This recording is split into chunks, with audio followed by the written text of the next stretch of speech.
This audiobook unveils the metaphysical teachings, the ancient truth that the universe is a living thought shaped by your consciousness. As you listen, you'll discover how your vibration becomes the blueprint of your reality, proving that creation begins within you. Stay with these teachings, and you will awaken to the power that has always been yours. The Metaphysical Teachings. Introduction. For those who walk with quiet wonder in their hearts, there exists a teaching older than any kingdom and more enduring than stone.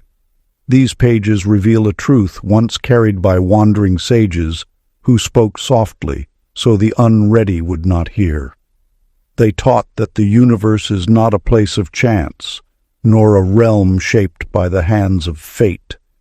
It is a living thought, breathing with intention, stirred awake by the consciousness of all who dwell within it. As you listen, you will notice an ancient whisper rising within you, for every chapter unveils a forgotten law. Each tale shows that matter bends long before hands touch it, that the world around you listens before your voice speaks, and that creation stirs the moment your awareness turns toward a chosen direction. Nothing in your life forms of its own accord. Everything answers the steady pulse of your inner knowing. The teachings gathered here were not meant for hurried minds. They speak in the language of quiet certainty, where a single thought carries the force of 1,000 deeds. When you learn to guide this inner force, the world responds as faithfully as shadows follow flame.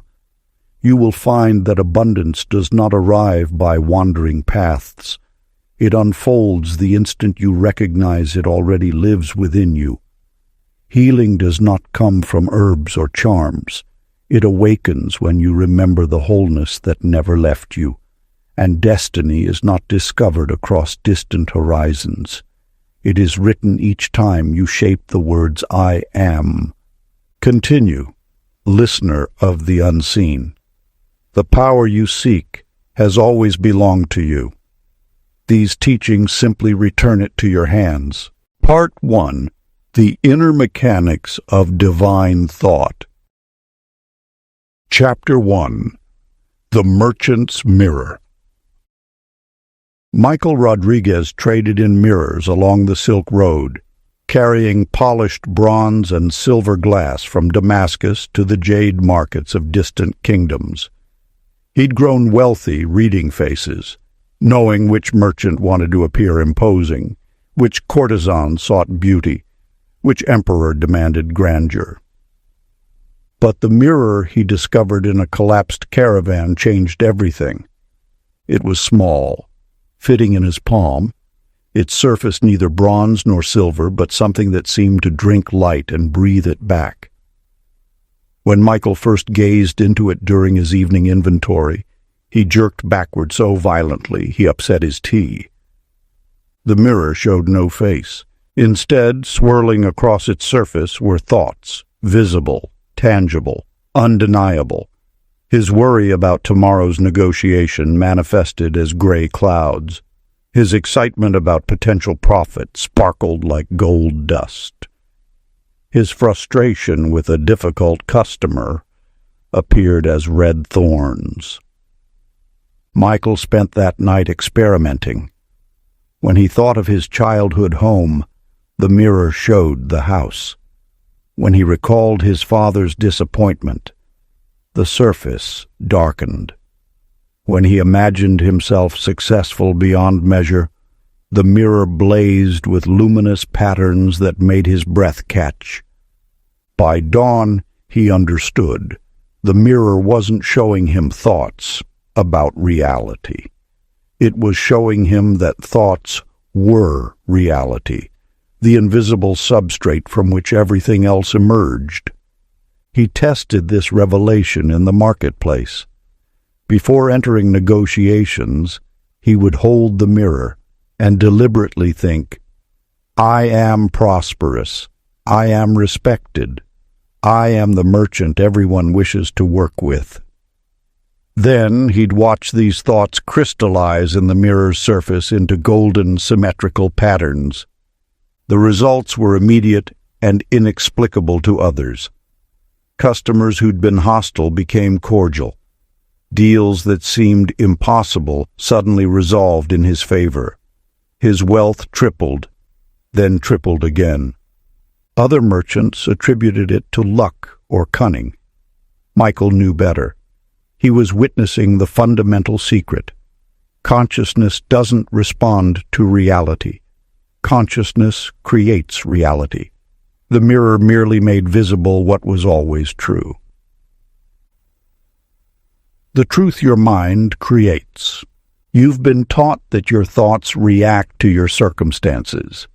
This teaching reverses that lie. Your thoughts don't describe your reality. They prescribe it. Every mental pattern is a command the universe has no choice but to fulfill. When you think, I am struggling, you legislate struggle into manifestation. When you think, I am abundant, you command abundance to materialize. Michael's mirror revealed what every mystic has known. The world you perceive is nothing but your consciousness, reflected back to you with perfect fidelity. You are not a witness to reality. You are reality's author, writing your experience with every thought, every feeling, every declaration of I am. The external world isn't happening to you. It's happening from you. Practice. Mirror of consciousness. Find any mirror. For the next 7 days, gaze into it each morning and declare aloud, I am wealthy beyond measure. I am radiantly healthy. I am deeply loved. Don't watch your face. Watch your thoughts as if the mirror could show them. Feel each I am statement as an act of creation, not description. You are not affirming what you hope will be. You are commanding what must be. Notice how reality begins reshaping itself to match your declarations. This is not magic. This is the mechanics of consciousness finally understood. You are Michael Rodriguez. You've always held the mirror. You've simply forgotten to look correctly. Chapter 2. The Weaver's Thread. Jessica Martinez's fingers moved with such practiced grace across the temple loom that visiting pilgrims often mistook her work for prayer. In a sense, it was. For 30 years she had woven tapestries depicting the gods' great deeds. Each thread a story, each color a truth, each pattern a world unto itself. The temple's grandest tapestry hung behind the high altar, a magnificent chronicle of creation spanning 20 cubits, depicting how the gods wove reality from cosmic threads. Jessica had inherited its maintenance from her mother, who had inherited it from hers back 7 generations. One morning, while mending a frayed edge, Jessica noticed something peculiar. A single golden thread, barely visible among thousands, seemed to pulse with its own light. Curious, she gave it the gentlest tug. The thread slipped free easily, and the entire tapestry began to unravel. Not slowly, not strand by strand, but instantaneously, as if the 20 cubits of woven history had only been pretending to be solid. Within heartbeats, decades of ancestral work collapsed into a pile of loose threads at her feet, leaving only the golden strand gleaming in her trembling hand. Jessica wept. Then, as the sun climbed higher through the temple windows, she began to understand what she was seeing. She lifted a blue thread from the pile, one that had depicted the sky in the tapestry. Alone, separated, it was simply blue fiber. Its skyness had existed only because of where it sat in relation to all the other threads. Change one thread's position, and you change the entire picture. Remove one thread entirely, and the whole world it helped create ceased to exist. That afternoon, she began reweaving, but this time she placed the golden thread differently, not at the edge where it had hidden for generations, but woven throughout the entire work, touching every other color, influencing every pattern. The new tapestry depicted the same creation story, but transformed. Where before the gods had seemed distant and stern, now they blazed with approachable radiance. Where before humanity had cowered, now they stood tall. Same threads, different arrangement, completely different world. The high priest who commissioned the restoration stopped mid-stride when he saw it. "This is not what was there before," he said. "No," Jessica replied, still weaving. "It's what was always trying to be there. But one thread was in the wrong place." The single thread that changes everything. You believe you must change everything to change anything. This teaching reveals the opposite truth. Your life is a tapestry of interwoven beliefs, and one golden thread runs through it all. Your deepest conviction about your own worthiness, your fundamental I am. When you find that thread and reposition it, everything else must rearrange itself accordingly. You don't need to fix 1,000 problems. You need to change one core belief and watch reality restructure itself around that shift like threads rediscovering their pattern. Jessica's discovery is your inheritance, the belief you hold about yourself, not your circumstances, not your past, not others' opinions, but your own deep I am, is the golden thread. Pull it from the shadows and weave it through everything, and the entire tapestry of your life transforms without you touching another strand. Practice the Golden Thread Meditation. Sit quietly and imagine your life as a vast tapestry. See all its colors, patterns, and complexities spread before you. Now find the golden thread, your core belief about your own nature. If that thread currently whispers, "I am lacking," grasp it gently and reposition it. Watch yourself place it differently, proclaiming instead, "I am abundance itself, woven through every experience." Sit with this for 10 minutes daily. Don't try to change anything else. Simply feel this one thread repositioning itself and observe, truly observe, how every other thread in your life's tapestry must shift to accommodate this new truth. Reality is not fixed, it's woven, and you hold the golden thread. Chapter 3, The Potter's Paradox. Christopher Sullivan's hands were never clean. Clay lived beneath his fingernails, in the creases of his palms, worked so deeply into his skin that even the village children knew him by the earthy scent that preceded his arrival at the market. He worked alone in a stone workshop at the valley's edge, where the riverbank offered clay that other potters dismissed as too unpredictable. They preferred the reliable brown earth from the highlands. Christopher sought out the gray-blue mud that seemed to have opinions of its own. On the morning that changed everything, he wedged a fresh lump onto his wheel, preparing to throw a simple bowl for the baker's wife. But as his hands shaped the spinning clay, he noticed something impossible. The clay was reshaping itself before his hands touched it. He'd think wider rim and watch the clay swell outward a heartbeat before his fingers arrived to guide it. He'd imagine taller walls and see the vessel elongate before his palms applied upward pressure.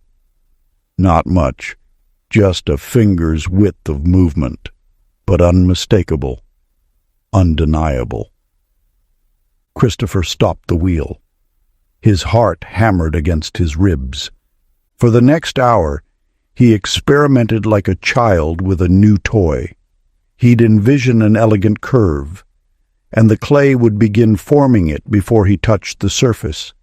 He'd expect a wobble or weakness, and sure enough, that spot would thin and waver beneath his approaching hands. The clay wasn't reading his hands, it was reading his mind. More precisely, it was reading his expectations, that deep, pre-conscious knowing about what would happen next. When he expected mastery, his hands created masterpieces. When he expected struggle, the clay fought him at every turn. He tested this with brutal honesty. He approached a fresh lump while thinking, "This will crack." It cracked before he'd applied any stress. He approached another while thinking, "This will be my finest work." His hands moved with such fluid precision that he barely recognized them as his own, creating a vessel of startling beauty. By sunset, Christopher understood what the mystics had whispered, but he dismissed as poetry.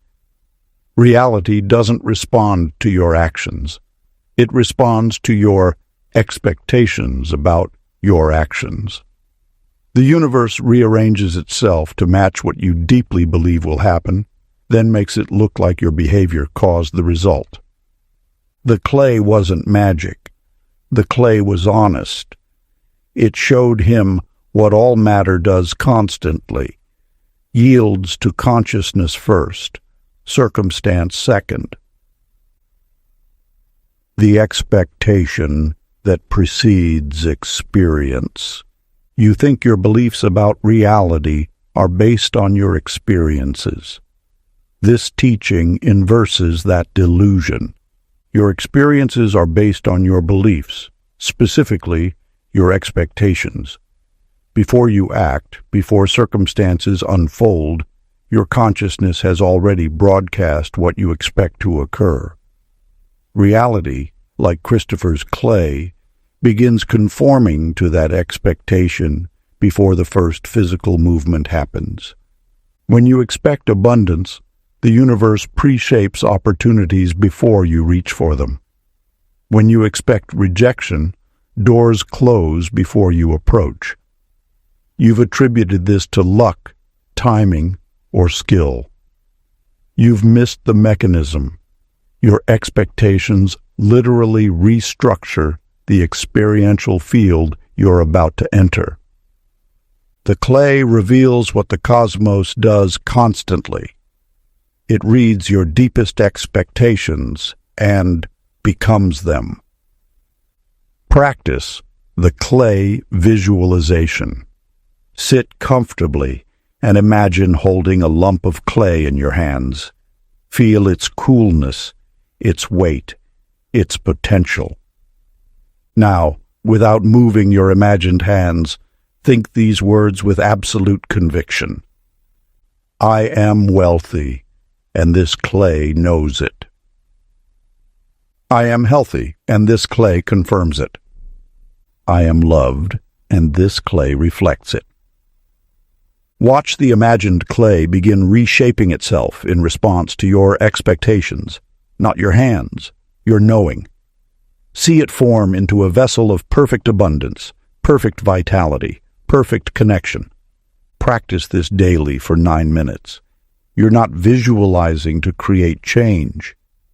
You're training yourself to recognize that your expectations are already creating everything, and consciousness is the hand that shapes reality before matter ever moves. You are Christopher Sullivan. You've always been the potter. The clay has always been waiting for you to expect miracles. Chapter 4. The Scribe's Secret Ink. Amanda Torres served in the Royal Archives, a position her family had held for 3 generations. While other scribes competed for glory recording laws and decrees, Amanda preferred the quiet work of illuminating manuscripts, adding decorative flourishes to margins, painting miniature portraits of saints, preserving the beauty that made words worth remembering. The ink master delivered her monthly supplies on the first day of each season: carbon black, vermilion, azure, gold leaf. But this spring he included something extra, a small vial of liquid so clear it looked like water. "Experimental," he muttered, avoiding her eyes. "Probably useless. The monastery that made it burned down before they could explain what it was for." Amanda thanked him and set the mysterious ink aside, returning to her commission, an epic poem about a king's conquest. She worked through the afternoon, her hand moving in practiced rhythms across vellum. As twilight approached, she realized she'd forgotten to add the opening letter's decorative border. She reached for gold ink, but grabbed the clear vial instead. Too tired to fetch the right color, she shrugged and used it anyway, painting elaborate spirals around the capital letter. Nothing appeared. Frustrated, Amanda set the page aside and went to her evening meal. When she returned hours later, the full moon was rising through her window, and the page had transformed. Where she'd painted with the clear ink, luminous silver letters now glowed, visible only in the moonlight. But these weren't the decorative borders she'd intended.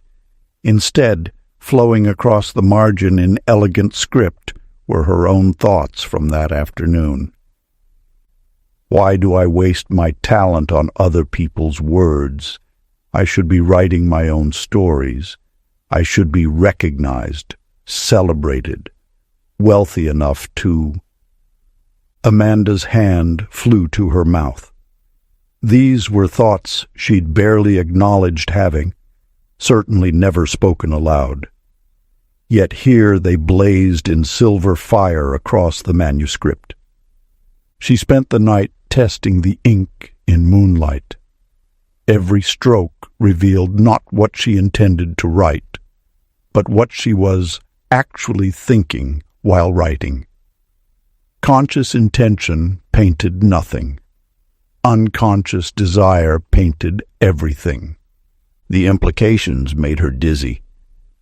For weeks afterward, Amanda used normal inks during the day, but at night she'd write with the clear ink, letting her deepest wishes flow onto hidden pages, desires for recognition, wealth, love, freedom.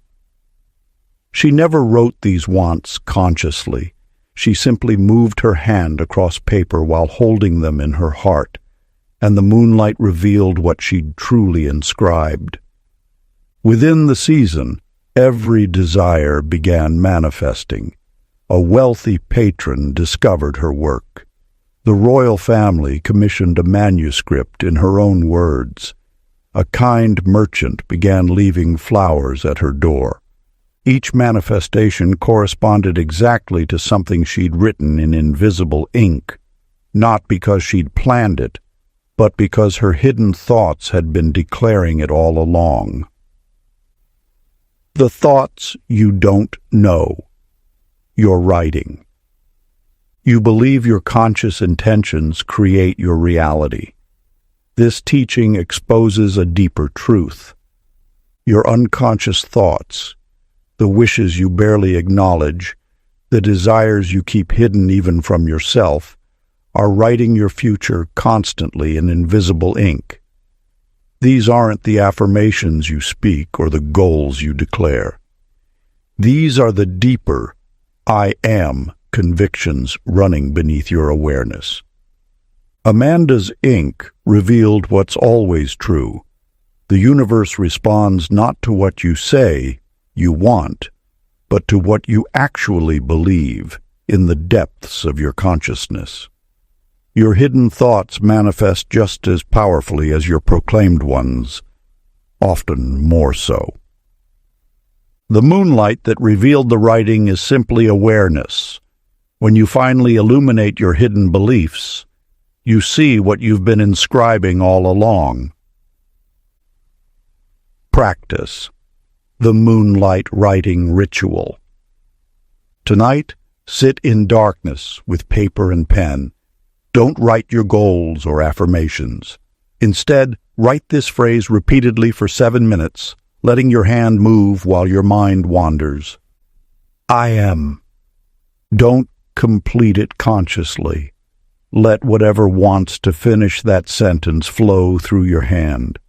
Don't judge it, edit it, or try to make it positive. Just write what comes. When finished, read what you've written by candlelight or moonlight. These are the hidden thoughts already manifesting your reality. The ones that feel uncomfortable are usually the ones creating what you claim you don't want. Now, on a fresh page, write new I am statements. But this time, write them as if they're the hidden truth you're finally revealing. I am secretly abundant.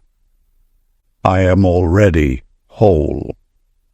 I am the wealth I seek. Write these in darkness. Trust they're inscribing themselves on reality's ledger, whether you can see them yet or not. You are Amanda Torres. Your thoughts have always been writing in invisible ink. Tonight, you begin writing different words. Chapter 5. The Blacksmith's Impossible Anvil. Matthew Campbell's forge stood where 3 mountain paths converged, high enough that visitors arrived breathless and had to rest before speaking. He preferred it that way. Silence suited his work better than conversation. For 20 years he had shaped metal for farmers, warriors, and merchants. Plowshares, swords, hinges, locks, reliable work, predictable outcomes. Heat the iron, strike while hot, quench in water. The rhythm never changed. Until the morning he woke knowing, with inexplicable certainty, that today's metal would bend before he struck it. The thought made no sense. Metal required force, required the hammer's blow to overcome its resistance. Yet the knowing persisted, bone deep and unshakable, like remembering something that hadn't happened yet. He fired the forge, as always, heating a rod of iron to cherry red, lifted his hammer, positioned the metal on the anvil. And before the hammer fell, the iron curved, not dramatically. Just a subtle bend, as if acknowledging what was about to happen and deciding to cooperate early. Matthew froze mid-swing, hammer suspended above metal that had already accepted its new shape. His hands trembled, his mind raced. Then, with the caution of a man testing ice, he heated another rod. This time, he thought clearly. This will flatten into a blade. The metal, still on the anvil, began spreading itself thin before his hammer descended. Not enough to complete the transformation, but enough to show it had heard him, understood him, and started obeying. For 3 days Matthew experimented in secret, telling no one. The metal wasn't responding to his hammer. It was responding to his certainty. When he knew a shape would emerge, the iron began conforming before impact. When he doubted, even his strongest strikes barely dented the surface. The mechanism was invisible but undeniable. His consciousness reached the metal first, making it pliable or resistant based on his expectations. The hammer merely finished what his mind had already commanded. On the 4th morning, a merchant arrived wanting an ornate gate, intricate scrollwork that should take weeks. Matthew closed his eyes, envisioned the completed piece with absolute clarity, knew the metal would cooperate, and began working. His hammer had never moved so effortlessly. The iron twisted and curved as if eager to become what he imagined. He completed the gate in 3 days. When the merchant gasped at the beauty of the work, Matthew said nothing. How could he explain that the metal had done most of the shaping itself, bending to consciousness before ever meeting force? He'd spent 2 decades believing his strength-shaped iron. Now he understood. Consciousness shaped everything, and matter was simply eager to comply. The yield that precedes the strike. You exhaust yourself forcing reality to bend. This teaching reveals reality's secret eagerness to cooperate. Matthew discovered what you've forgotten. The universe yields to consciousness before you take action. Your certainty reaches matter first, making it pliable or resistant before your hands ever touch it. You've blamed your struggles on insufficient force, when the actual problem was insufficient knowing. When you approach opportunity while thinking, "This will be difficult," circumstances harden like cold iron. When you approach while knowing, "This is already mine," reality softens and shapes itself to match your expectation. The action matters less than the consciousness that precedes it. Your hammer isn't what shapes your life. Your certainty is. Practice. The metal-bending meditation. Sit quietly and imagine holding a rod of iron in your hands, cold, hard, resistant. Now, without imagining yourself bending it through force, simply know with absolute certainty. I am the consciousness that softens all resistance. I am the knowing that arrives before action. I am the certainty that shapes reality before I touch it. Feel the metal in your imagination begin warming, softening, becoming pliable, not because you're forcing it, but because your consciousness has already commanded its cooperation. Hold this knowing for 8 minutes daily. Tomorrow, before taking any action, pause. Let your certainty reach it first. Watch how reality bends before you strike. You are Matthew Campbell. You've always had the hammer. Now you've remembered you also have the knowing that makes hammers unnecessary. Chapter 6. The Navigator's Compass of Dreams. Sarah Henderson kept her maps in copper tubes sealed with beeswax, protected from the salt air that ruled the harbor. She guided ships by stars most people never learned to name, faint pinpricks that told her more than the obvious constellations every child could recognize. Captains paid her well because she never got lost. What they didn't know was that she'd been lost her entire life. The compass arrived on a Thursday, delivered by a dying astronomer she'd studied under decades ago. No note, no explanation. Just a brass compass in a wooden box, its needle trembling between north and nowhere. Sarah tested it that evening on her observation deck. The needle ignored magnetic north entirely, spinning lazily until it stopped pointing toward nothing. Empty ocean. No landmark, no island, no rational destination. She almost threw it away. Then, just before sleep, lying in her bed, she did something she'd trained herself never to do. She let herself imagine a place that didn't exist, a harbor she'd dreamed of since childhood, where water glowed with bioluminescence and ships needed no anchors because the sea itself held them gently in place. The compass needle snapped to attention, pointing with absolute certainty toward the direction of her imagining.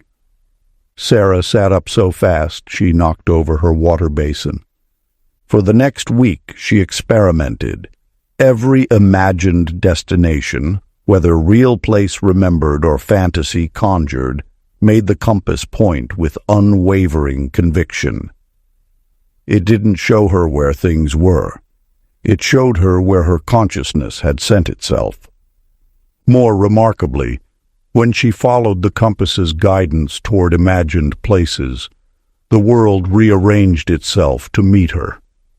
She'd imagine a hidden cove perfect for avoiding storms, follow the needle through fog, and find herself in exactly the sheltered bay she'd envisioned, one that appeared on no map, that other navigators swore hadn't existed the previous season.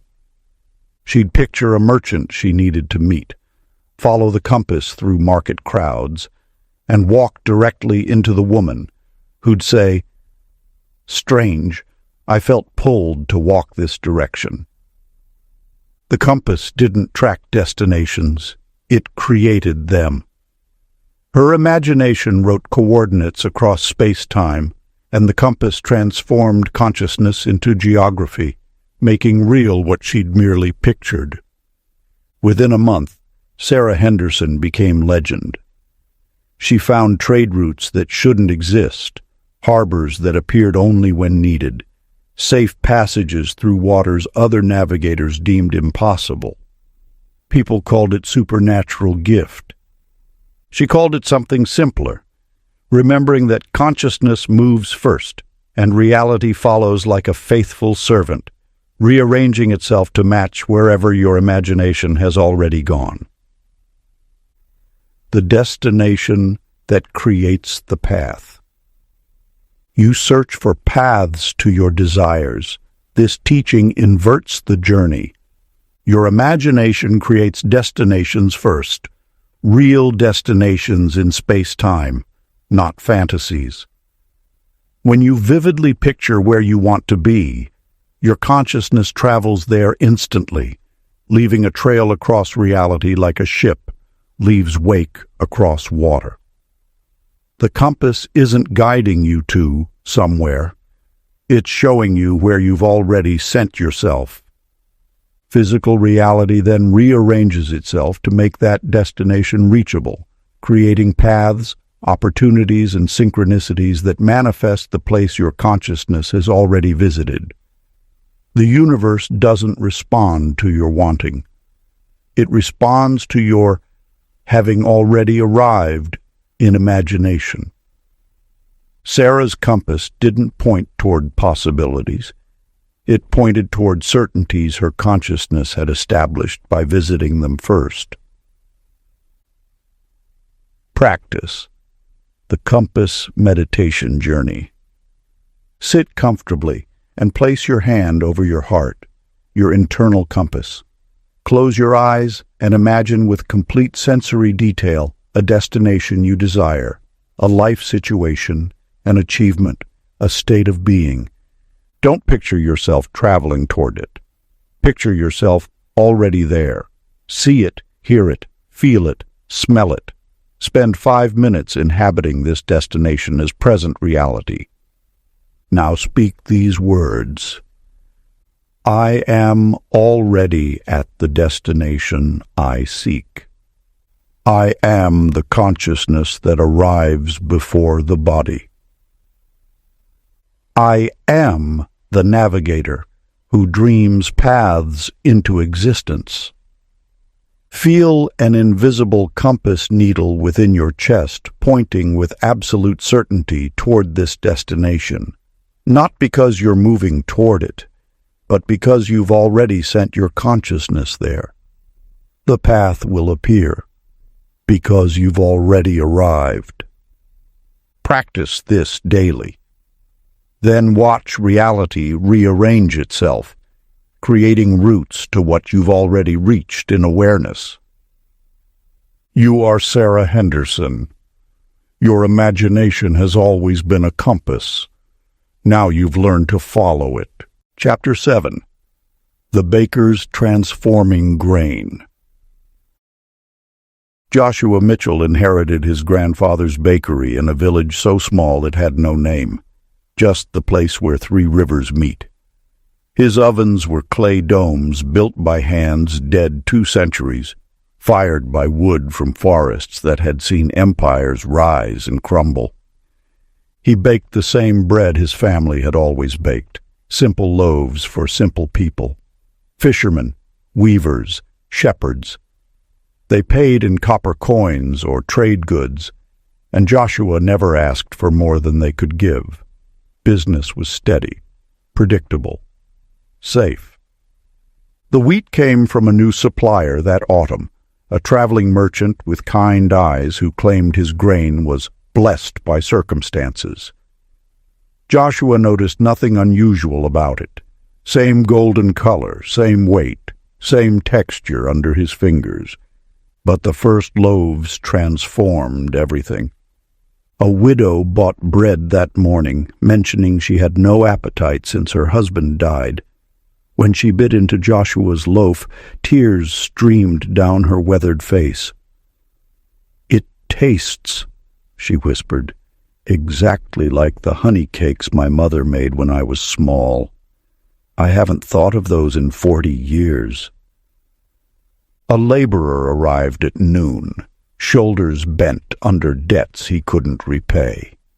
He ate his portion standing, then returned an hour later. "I don't understand," he said quietly. "That bread tasted like hope, like my life isn't finished. How did you do that?" A merchant's daughter, thin from refusing food for weeks, accepted a piece reluctantly. She devoured it, then another, then wept with something between laughter and relief. "It tastes like I'm enough," she said. "Like I'm already whole." Joshua baked nothing different, same recipe, same technique, same ovens. Yet each person experienced precisely what they most desperately needed. The bread was reading them, responding to the hunger beneath their hunger. He tested this strange phenomenon for weeks, paying careful attention to his thoughts while kneading dough. When he worked with resentment about unpaid debts, the bread emerged dense and bitter. When he kneaded with gratitude for having work, it rose lighter and sweeter.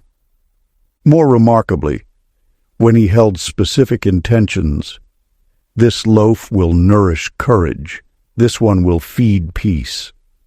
People reported tasting exactly those qualities. The baker who'd written off his craft as mere survival suddenly understood he'd been programming matter itself every time his hands touched flour. His thoughts were the real ingredients. The wheat was simply eager to become whatever his consciousness commanded. Within seasons, pilgrims traveled days to taste Joshua Mitchell's bread, not because he'd learned new techniques, but because he'd finally understood the technique that mattered most. Consciousness shapes substance before hands ever touch it. The recipe. Written in thought. You believe matter is neutral, awaiting your manipulation. This teaching reveals matter's secret eagerness to obey consciousness. Joshua discovered what quantum physicists would later prove. The observer affects the observed. Your thoughts don't merely influence outcomes, they program reality at the molecular level. Every substance you touch receives instructions from your consciousness before receiving work from your hands. When you cook, build, create, or craft while holding thoughts of lack, the matter itself absorbs that frequency and produces experiences of insufficiency. When you work while knowing abundance, the physical substance reorganizes to match that certainty, producing results that nourish exactly what people need. You aren't just a baker, builder, or maker.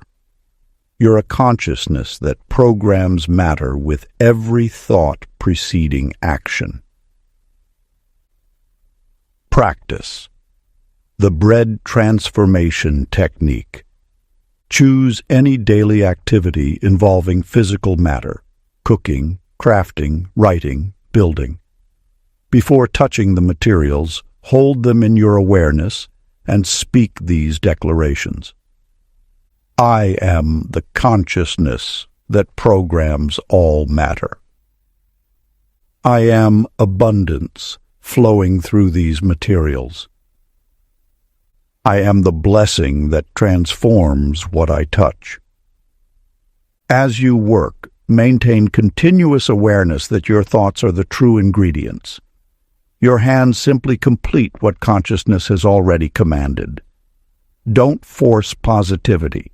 Simply know that matter eagerly awaits your instructions and will organize itself according to whatever you genuinely believe. Practice this for 9 minutes daily while preparing food, and notice how even simple meals begin affecting people differently, nourishing depths you didn't consciously intend to reach. You are Joshua Mitchell. Your hands have always worked with flour. Now you've remembered they work with consciousness first, and matter simply obeys. Chapter 8. The Gardener's Singing Seeds. Stephanie Garcia tended the temple gardens where silence was doctrine. Priests walked gravel paths, meditating on emptiness. Novices swept leaves without speaking. Even birdsong seemed muted here, as if the birds themselves had taken vows. She'd worked these grounds for 15 years, planting herbs for medicine and vegetables for the temple kitchens. Her hands knew soil like others knew scripture. The right depth, moisture, spacing. Plants grew well under her care, adequately, predictably. The seeds arrived as gift from a traveling mystic who'd stayed one night and left at dawn. A small cloth pouch with no label, no instructions, just seeds that looked ordinary, dark, hard, unremarkable. Stephanie planted them in her private corner bed, the plot she used for experiments. She watered them, marked the row, and walked away humming an old melody her grandmother once sang while cooking. By evening, green shoots had pierced the soil. She stopped mid-step on her rounds. Seeds didn't germinate in hours. It took days, sometimes weeks. She knelt, touching the impossible sprouts with trembling fingers. They were real, solid, already reaching toward moonlight. The next morning, she returned, still humming. A different tune this time, something wordless and lilting. The plants had doubled in height overnight. As her melody shifted, she watched, actually watched, the stems sway in rhythm, reaching higher with each note. Her humming stopped. The growth stopped. She tried again, this time singing a harvest song about abundance. The plants seemed to lean toward her voice, leaves unfurling like hands opening to receive gifts. When she sang of struggle and hardship, they withdrew slightly, growth pausing. They weren't just hearing her. They were listening, responding, organizing their cellular expansion according to the frequency and meaning her voice carried. For weeks, she experimented privately, afraid to tell anyone. Songs of joy produced explosive flowering. Hymns of gratitude made roots dig deeper, stalks grow stronger. Dirges and laments caused wilting, no matter how much she watered. Most remarkably, when she sang specific intentions, grow tomatoes while planting beans, the plants produced tomatoes, as if the seeds themselves were neutral templates waiting for consciousness to tell them what to become. The other gardeners wondered at her suddenly legendary harvests. She wanted to explain that she hadn't learned better techniques.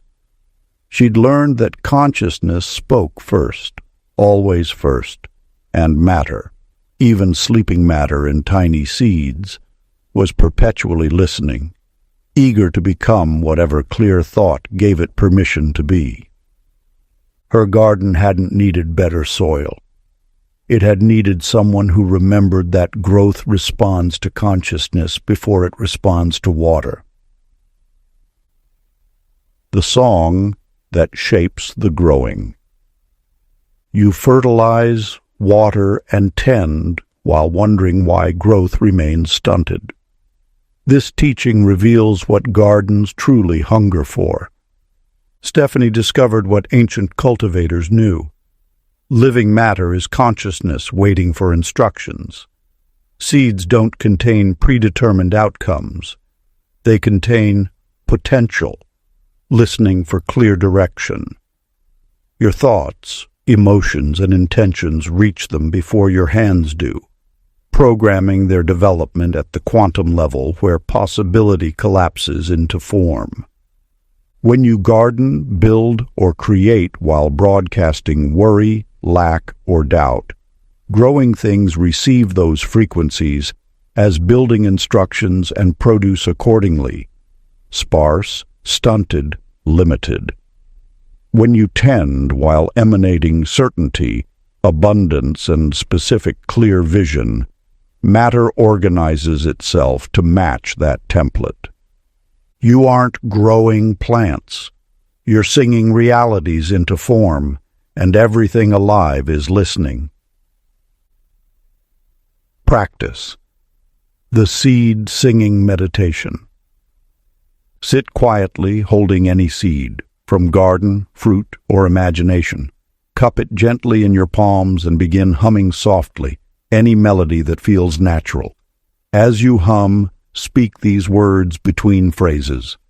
I am the consciousness that commands all growth. I am abundance, singing through living things. I am the frequency that shapes potential into form.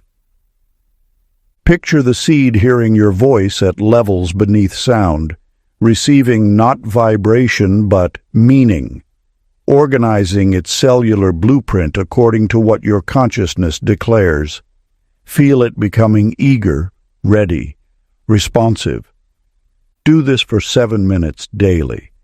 Then speak clearly to the seed what you intend it to become, not just a plant, but what quality it will embody. Strength, peace, prosperity, joy. Plant it knowing you've already programmed its destiny. Watch what grows, not just in soil, but in your life wherever you've remembered that consciousness sings first, and matter eagerly harmonizes with whatever song you choose. You are Stephanie Garcia. Your hands have always worked with earth. Now you've learned they work with consciousness first, and seeds simply sing back whatever melody you've taught them. Chapter 9. The Jeweler's Living Stones. David Patel worked in a palace workshop where light entered through colored glass and scattered like broken promises across his workbench. He cut gemstones for nobility, sapphires for wedding rings, emeralds for signet seals, rubies for crowns that would outlive their wearers. His hands were steady.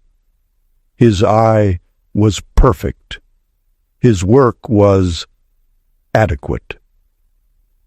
The raw stone arrived in a velvet pouch carried by a veiled courier who spoke no words, only bowed and departed. Inside, a crystal the size of a plum, completely clear, utterly unremarkable. No fire, no color, no value David could assess. He set it aside, irritated by the mystery. That evening, exhausted from a day of tedious commissions, he held the crystal while counting his meager savings. As worry tightened his chest, never enough, always falling short, the stone pulsed with muddy brown light. He dropped it, startled. When his breathing calmed, he picked it up again. The brown faded to gray transparency. Over the following days, he tested this phenomenon obsessively. When he polished it while thinking of his deceased daughter, the crystal glowed soft violet, the exact shade of grief. When he worked while remembering his wedding night, it blazed rose gold with joy. Anger made it flash crimson. Gratitude turned it luminous green. The stone wasn't reflecting light. It was crystallizing emotion, capturing feelings and holding them visible, tangible, real. But the true revelation came when a merchant commissioned a pendant.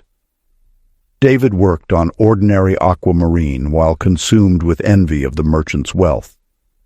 The finished piece looked flawless, but the merchant's wife complained it made her neck feel cold, made her sad without reason. She refused to wear it. David tried again, this time holding gratitude while cutting, thankfulness for having work, for skilled hands, for another chance. The second pendant, physically identical, became the merchant's wife's most treasured possession. She claimed it warmed her heart, lifted her spirits, made her feel inexplicably abundant. The stones weren't neutral matter awaiting craftsmanship.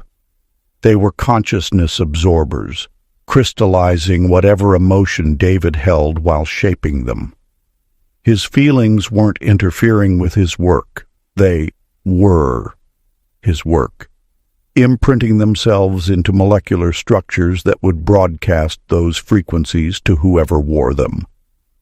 He'd spent decades perfecting technique while ignoring the only tool that mattered, the emotional state he brought to each cut, each polish, each moment of contact between consciousness and matter.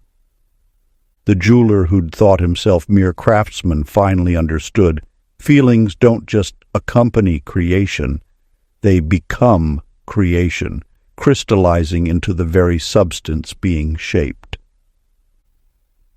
The emotion that becomes matter. You try to work objectively, separating feelings from craft. This teaching shatters that illusion. David discovered what mystics have always known. Emotion is not ephemeral vapor, but creative force that crystallizes. Every feeling you hold while touching matter imprints itself into that substance at quantum levels, creating structures that broadcast those frequencies back into reality. When you create while feeling lack, the objects you make carry that frequency, subtly generating experiences of insufficiency for everyone who encounters them.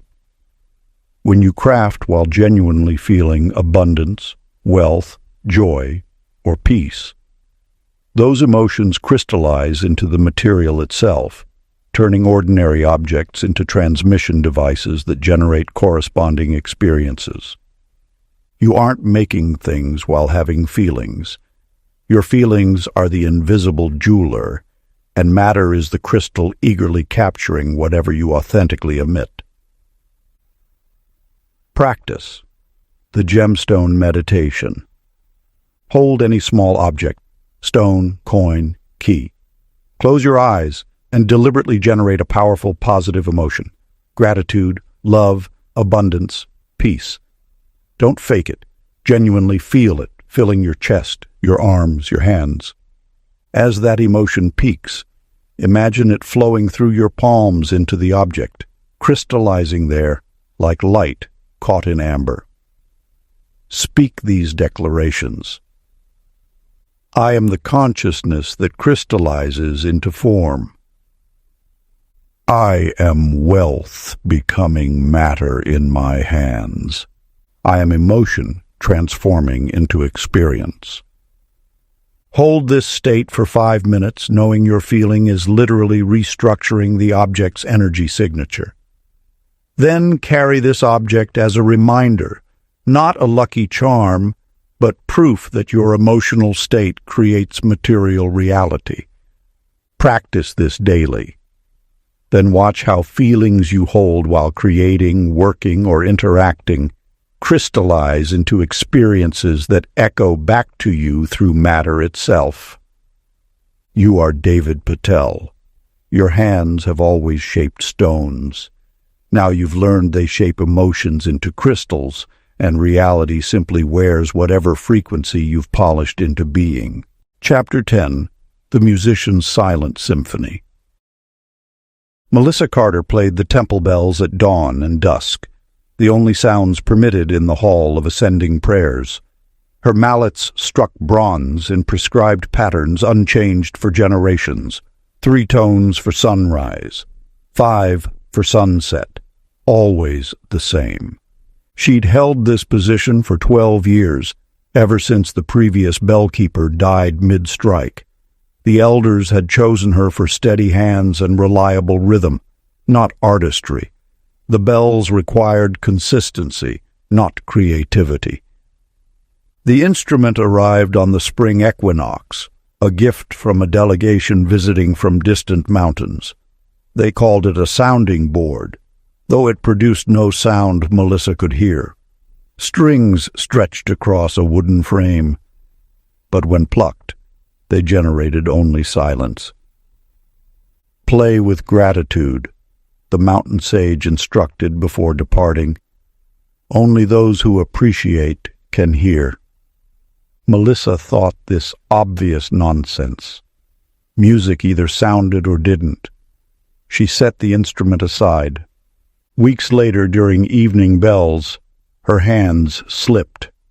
She struck the wrong sequence, discordant, jarring. Shame flooded through her as priests winced. That night, sleepless with embarrassment, she remembered the silent instrument. "Play with gratitude," the sage had said.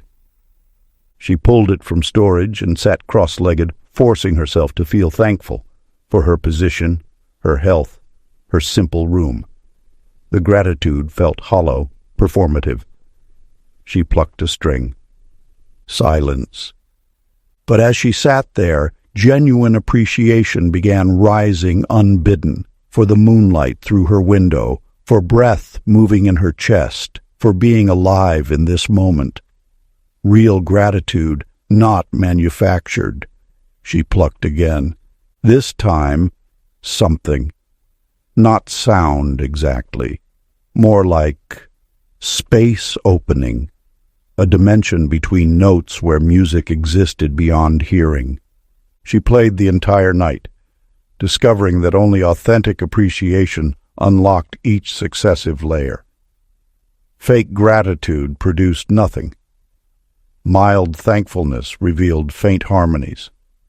Deep, genuine appreciation opened symphonies. Entire compositions playing in ranges her ears couldn't register, but her consciousness could perceive. The music didn't exist in air vibrations. It existed in appreciation's frequency, a dimension of reality accessible only through genuine thankfulness. By dawn, she understood. Countless treasures surrounded everyone always, playing perpetually, but only gratitude provided the sense organ capable of perceiving them. She'd spent years surrounded by abundance she couldn't experience because she'd never learned the instrument that made it audible. The hall of ascending prayers had always contained infinite music. She'd simply been deaf to frequencies that only appreciation could translate into experience. The frequency. Only gratitude receives. You scan reality, searching for what's missing while standing in the center of abundance, broadcasting at frequencies you cannot perceive. Melissa discovered what mystics call the gratitude threshold. Entire dimensions of wealth, beauty, opportunity, and love exist constantly, but remain inaccessible to consciousness operating below appreciation's frequency. These gifts aren't hidden, they're playing loudly. But thankfulness functions as the sense organ required to translate them into experience. When you approach life cataloging lacks, you literally cannot perceive the abundance already present, not because it's absent, but because you're operating at a frequency where those riches remain invisible, inaudible, intangible.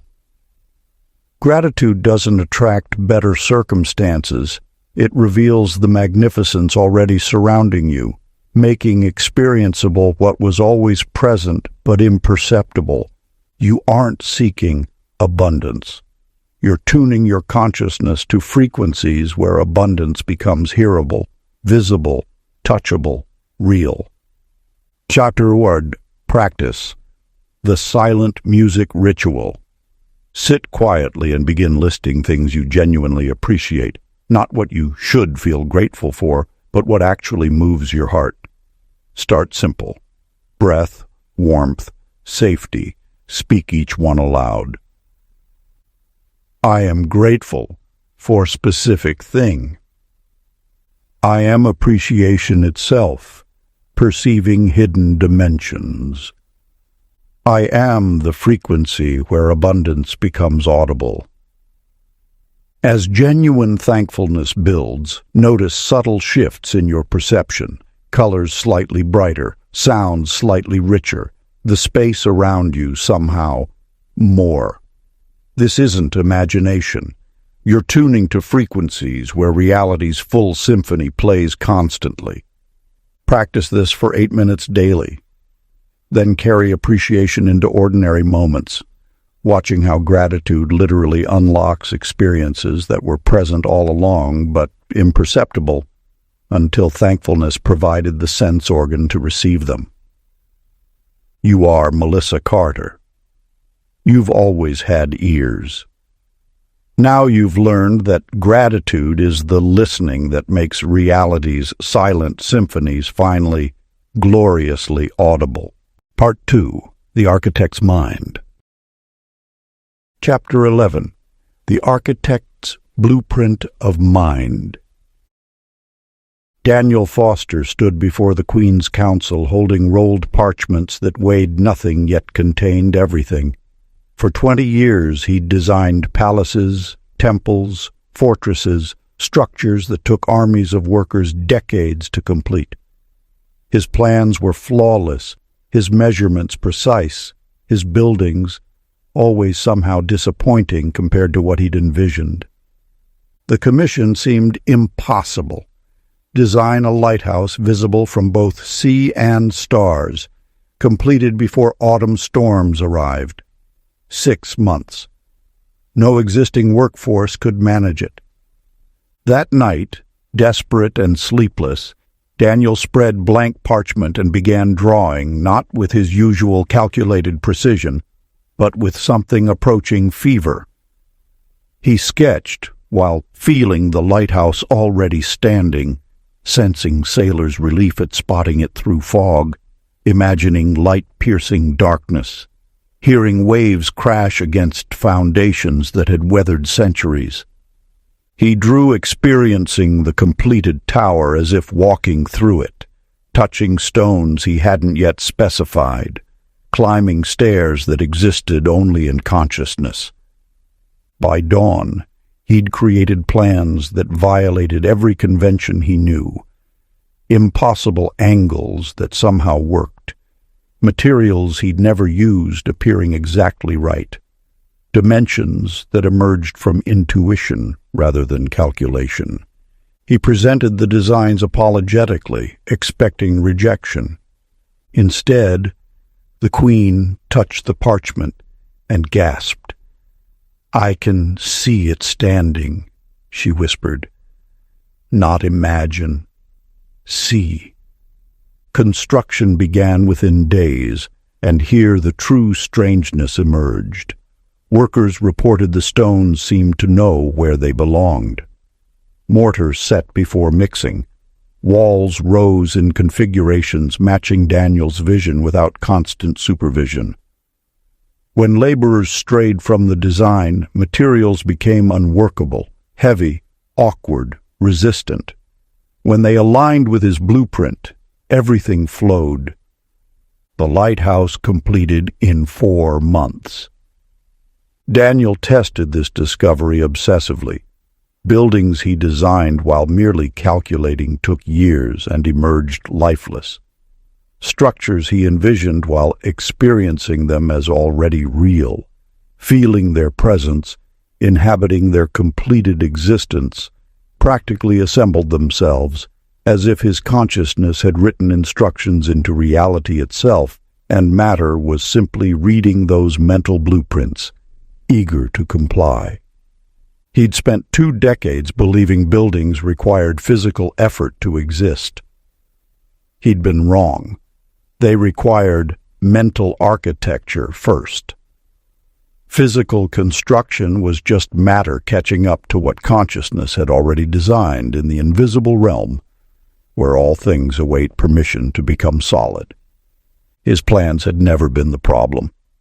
His relationship with those plans had been treating them as wishful thinking rather than actual blueprints already being read by the universe's construction crew.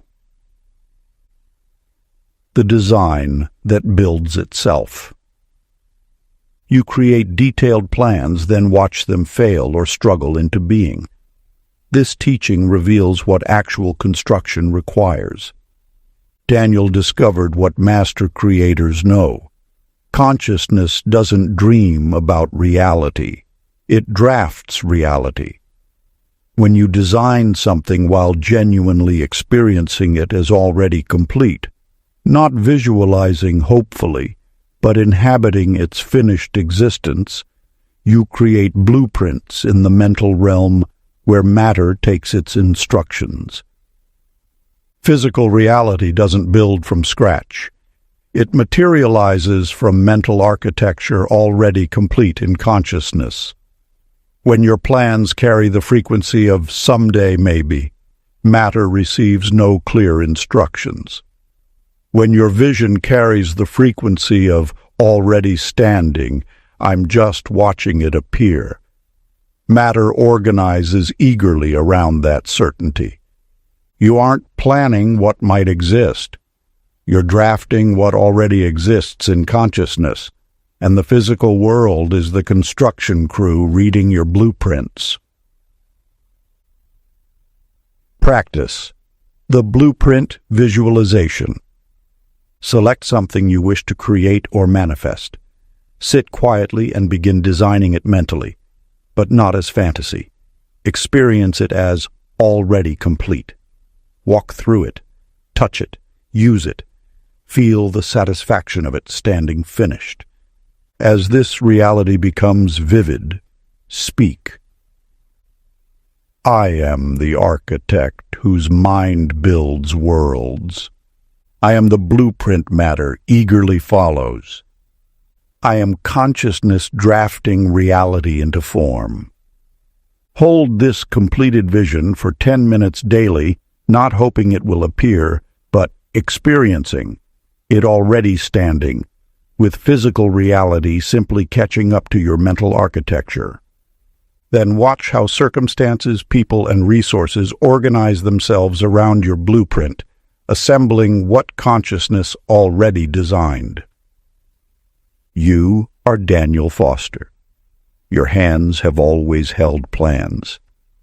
Now you've learned consciousness holds the blueprints, and reality is just the workforce reading your designs, building what you've already constructed in mind. Chapter 12. The Healer's Paradoxical Medicine. Nicole Anderson kept the temple infirmary where incense smoke curled through rafters and desperate souls arrived carrying afflictions no herb could touch. She'd apprenticed under 7 masters, memorized 400 remedies, cultivated gardens of healing plants that bloomed according to moon phases. Her shelves groaned with pottery jars, crushed beetles for fevers, willow bark for pain, mushroom powder for sleep, each labeled in her careful script, each proven across generations, Yet people continued suffering. Improved, yes, survived often, but rarely healed in the way sacred texts promised, that instantaneous transformation from broken to whole. The stranger arrived during monsoon season, collapsing at the temple steps with wounds that should have killed him days prior. Nicole cleaned, stitched, applied poultices. He should have died by morning. Instead, he woke at dawn, stood and walked to her preparation table. He lifted an empty vial from her discard pile. "This one," he said, "your most powerful medicine." "That's empty," Nicole protested, awaiting ingredients. "Precisely," he handed it to her. "Fill it with absolute certainty that whoever drinks from it will heal completely. Not hope, not prayer. Certainty. The knowing you feel when water quenches thirst or fire produces warmth." He departed before she could argue. Nicole held the empty vial, skeptical. But that afternoon a child arrived, burning with fever no remedy touched. In desperation, Nicole poured water into the empty vial while flooding her consciousness with certainty. Not wishful, but the same bone-deep knowing she felt about sunrise following darkness. The child drank. The fever broke within minutes. Shaken, Nicole tested this obsessively. Empty vials filled only with water, but charged with her absolute conviction of healing. They worked more powerfully than her most complex remedies, but only when her certainty was genuine, uncontaminated by doubt. When she tried forcing belief, nothing. When she pretended confidence, worse than nothing. But when she accessed that internal state of complete knowing, the consciousness that doesn't hope for healing but recognizes it as already accomplished, the empty vessels became more potent than anything her gardens could produce. Her medicines had never been the healers. Her consciousness had been the medicine all along, and the herbs were merely permission slips she'd required before allowing her certainty to flow. The remedies she'd trusted for years were training wheels. Consciousness was the cure, pure belief crystallizing into healing force that needed no physical carrier except her absolute conviction that wholeness was not just possible but inevitable, already real, simply awaiting recognition. The vessel that needs no contents. You accumulate tools, techniques, remedies, external solutions for internal ailments. This teaching dismantles that dependence. Nicole discovered what healers eventually must. Consciousness doesn't require ingredients to heal, only certainty. When your knowing becomes pure enough, uncontaminated by doubt, need, or desperation, that conviction itself restructures reality. The empty vessel becomes irrelevant except as focus point for belief that has nowhere to hide behind physical substances.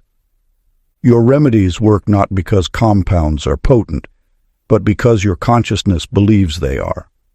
Remove the remedy, leave only certainty, and healing intensifies, because belief no longer disperses itself across herbs, pills, or procedures. It concentrates into pure knowing, and reality has no defense against consciousness that absolutely believes. You aren't seeking better medicines.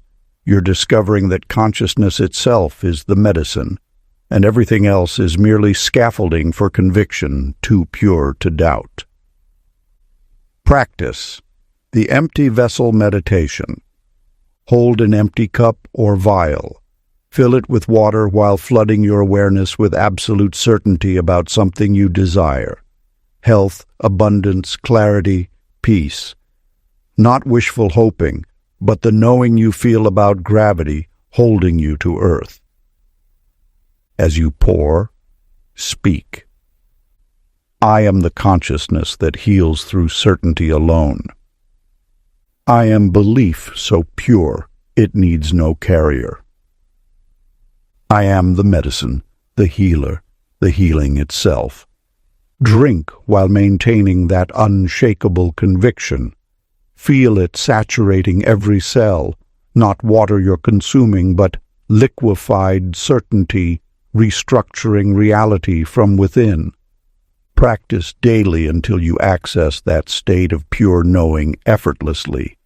Then apply it to any condition, watching how consciousness with zero doubt becomes the remedy that transforms everything. You are Nicole Anderson.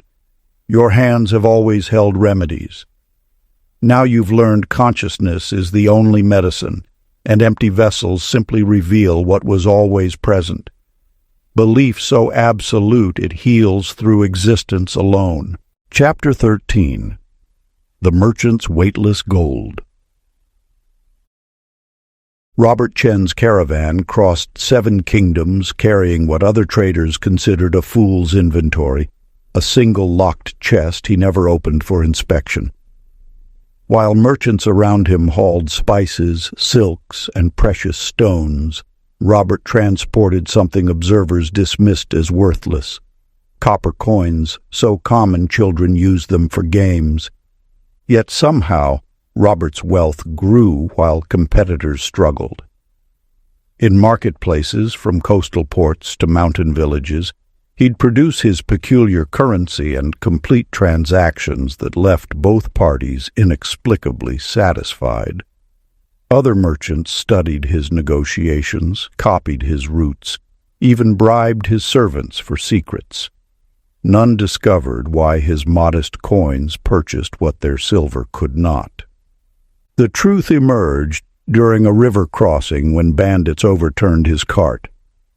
The locked chest burst open, spilling hundreds of copper coins across the muddy bank. The thieves laughed. They'd risked their lives for pocket change. But as the leader reached to grab a handful, he gasped and dropped them immediately. "They're wrong," he stammered. "Heavy as stones, yet my hand says they weigh nothing." Robert gathered his coins calmly while bandits backed away, spooked. What they'd touched wasn't abnormal. It was responsive. Each coin's weight fluctuated based on the holder's relationship with gratitude. In hands clutching greedily, the copper became leaden, exhausting to carry.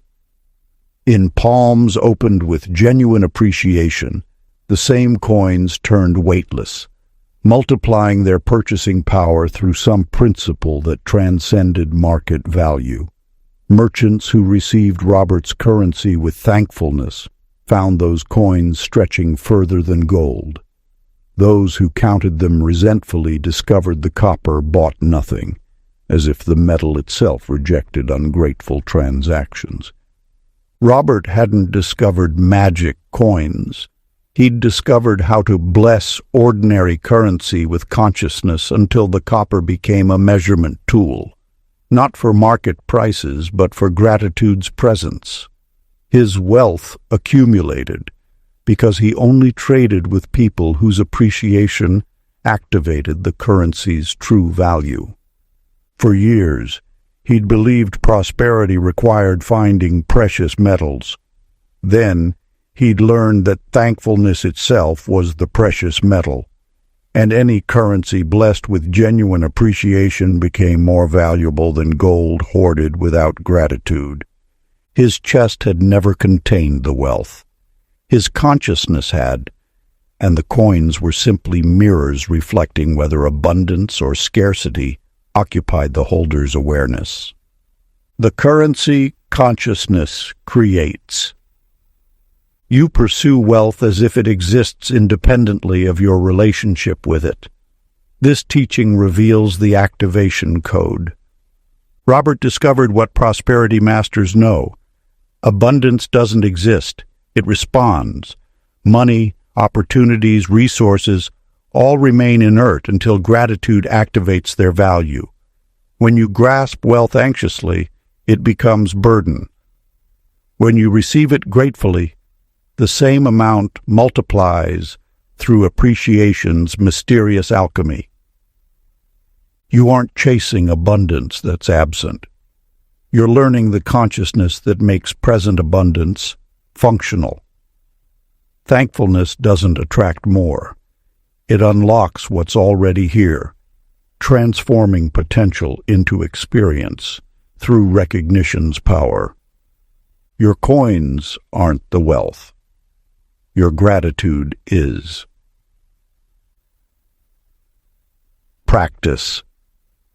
The coin blessing ritual. Hold any currency, paper, metal, digital representation. Instead of seeing its face value, flood it with genuine appreciation. Thank it for circulating, for serving, for carrying abundance between hands. As gratitude saturates your awareness, speak. I am the gratitude that activates wealth.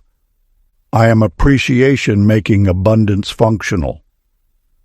I am consciousness blessing currency with value. Feel the money become weightless with possibility.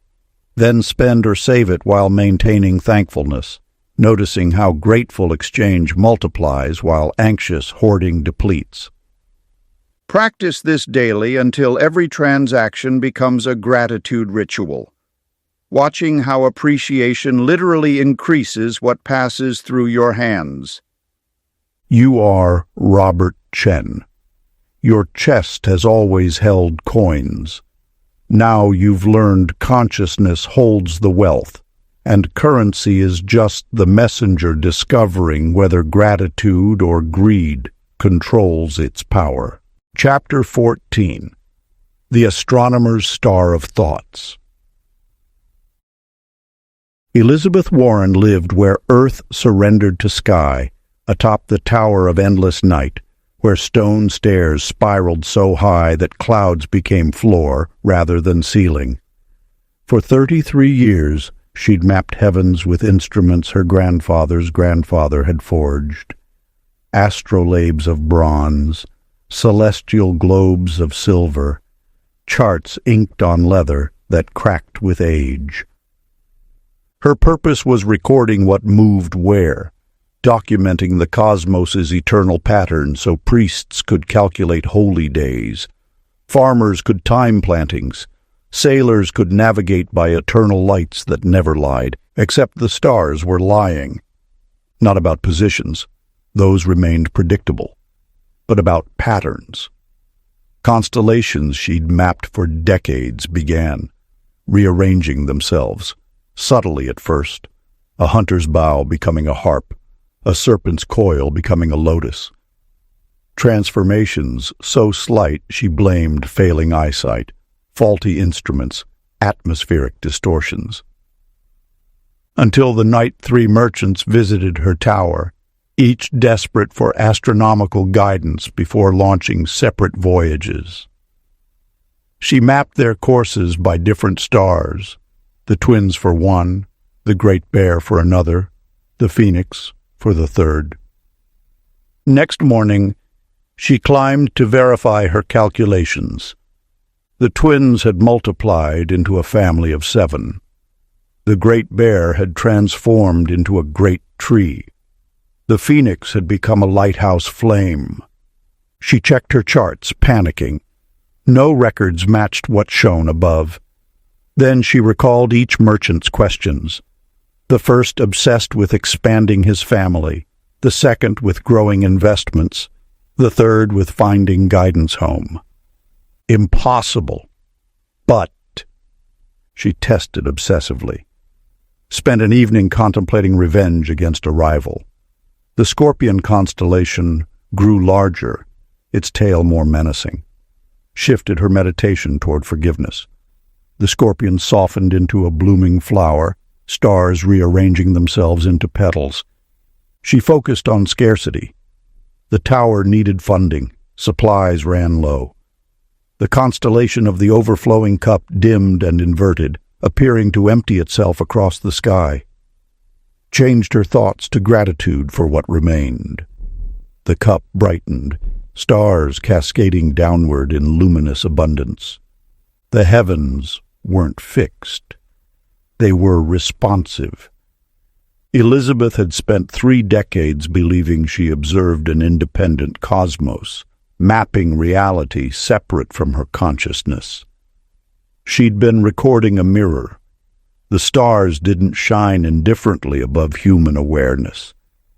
They reflected it, reorganized themselves around it, became visual confirmation of whatever consciousness dominated the observers below. She hadn't been charting eternal patterns.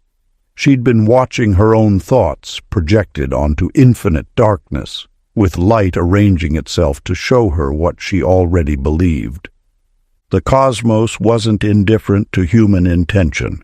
It was made of intention, consciousness organizing itself into visible patterns, awaiting direction about what formations to take. The sky that reads your mind. You believe the universe exists independently, operating by laws that ignore your consciousness. This teaching shatters that comfortable distance. Elizabeth discovered what seers eventually must. Reality doesn't happen to you. It happens as you. The patterns you observe out there are projections from in here, consciousness creating constellations that mirror your dominant thoughts. When you believe yourself small, the cosmos reflects that limitation. When you recognize yourself as vast, infinite patterns reveal themselves. You aren't studying an objective universe. You're watching your own consciousness create formations in the dark, then calling those formations reality, while pretending you had nothing to do with their design. The stars don't dictate your fate.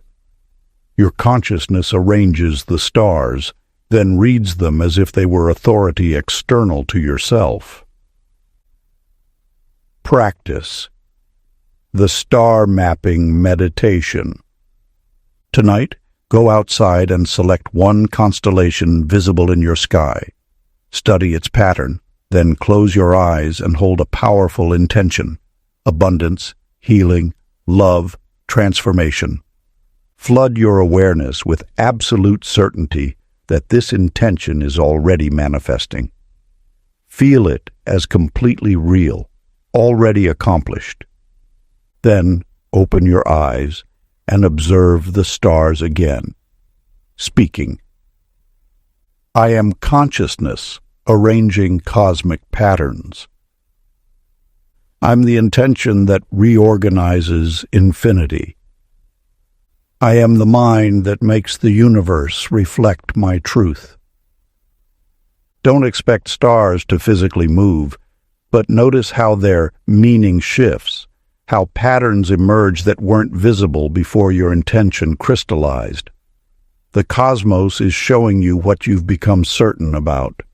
Practice this weekly, watching how consistent intention creates consistent patterns, teaching you that consciousness doesn't read reality. It writes it across the sky in light. You are Elizabeth Warren. Your eyes have always studied heavens. Now you've learned consciousness creates what those eyes discover, and the infinite darkness is just a canvas awaiting your thoughts to arrange themselves into constellations. You'll pretend we're always there. Chapter 15. The Farmer's Seasons of Will. John Ramirez worked land that followed rules older than memory. Plant in spring, tend through summer, harvest at autumn's arrival, rest when winter froze the earth. His grandfather had taught him these rhythms. His grandfather's grandfather had taught them before.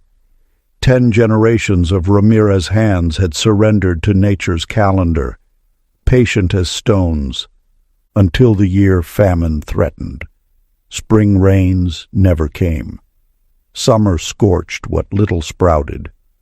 autumn arrived with empty granaries and hungry children, John stood in his barren fields, knowing winter would kill what drought had weakened.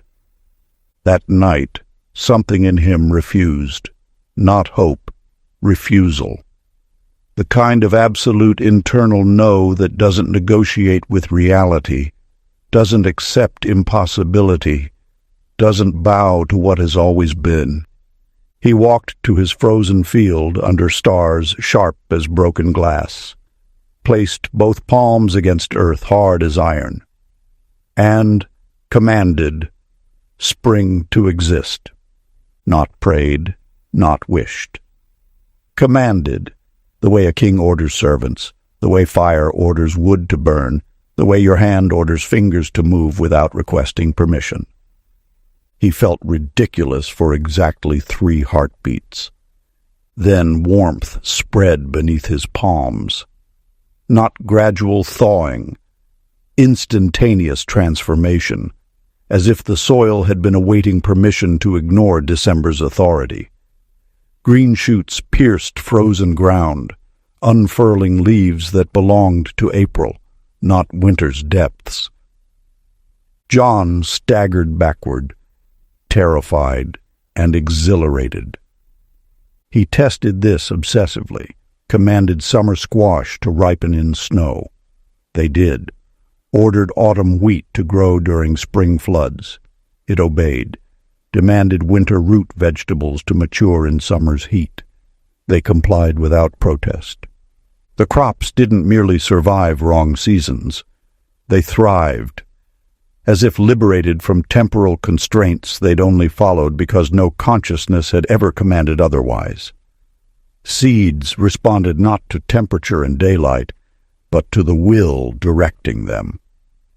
His mental authority superseded nature's calendar entirely. Other farmers accused him of sorcery, called his abundance unnatural. John knew better. He wasn't violating natural law. He was demonstrating what law serves. Nature doesn't rule consciousness. Consciousness establishes the rules nature follows. Seasons exist because agreement creates them. The moment will becomes absolute. Nature realigns itself around that certainty. His fields had never needed spring's permission. They needed his command to transcend seasonal limitations entirely. For years he'd believed himself subject to nature's authority. Then he discovered that will itself was the authority, and nature was merely one possible expression awaiting consciousness strong enough to imagine alternatives into being. The authority nature awaits. You surrender to conditions as if they're sovereign. This teaching reveals who actually rules. John discovered what masters of manifestation know. Reality doesn't impose limits. Consciousness accepts them. When your will becomes absolute, uncontaminated by doubt or negotiation, what you command becomes law more fundamental than physics. Nature doesn't resist your authority. It's been awaiting it, following default patterns only because no consciousness directed otherwise. You aren't victim to circumstances. You're the authority those circumstances await instructions from, and conditions remain impossible only while your will remains negotiable. Practice. The season-shifting practice. Stand before any situation you've labeled unchangeable. Feel where you've been accepting rather than commanding. Then speak with absolute authority. I am will that transcends natural limitation. I am consciousness commanding reality's reorganization. I am the season maker, and I decree transformation now. Don't request change, command it. Feel the shift from hoping to knowing, from asking to directing. Reality responds to authority, not appeals. Practice this daily, until your will becomes unshakable. Watching how absolute command transforms what permission-seeking never could. You are John Ramirez. Your fields have always awaited seasons. Now you've learned consciousness creates the seasons, and nature is just the student discovering that will, not weather, determines what grows. Chapter 16. The Oracle's Question Without Answer. Heather Burke inhabited the temple of unspoken truths, where pilgrims journeyed seeking answers to questions that plagued their souls. Unlike other oracles who channeled gods or read entrails, Heather offered something more unsettling. She gave seekers not answers, but questions. A single question, specifically. The same words spoken to every visitor for 20 years. What truth are you ready to become? Merchants heard it and understood. Which abundance already exists in your awareness? Warriors heard it and understood. What strength have you been refusing to claim? Mourners heard it and understood. Which love transcends the illusion of separation? The question never changed. Yet every pilgrim heard different words emerge from Heather's lips. Or rather, they heard the same words reorganize themselves into the precise inquiry their consciousness was prepared to receive. One afternoon, a skeptical philosopher arrived, determined to expose her trickery. "Ask your famous question," he demanded, stylus poised to record her exact words. Heather spoke. "What truth are you ready to become?" The philosopher wrote furiously, then read aloud. "Why do you seek validation for beliefs you've already proven false?" Heather smiled. "Is that what you heard?" "That's what you said," he insisted. A priestess standing nearby shook her head. She asked, "Which goddess have you been running from?"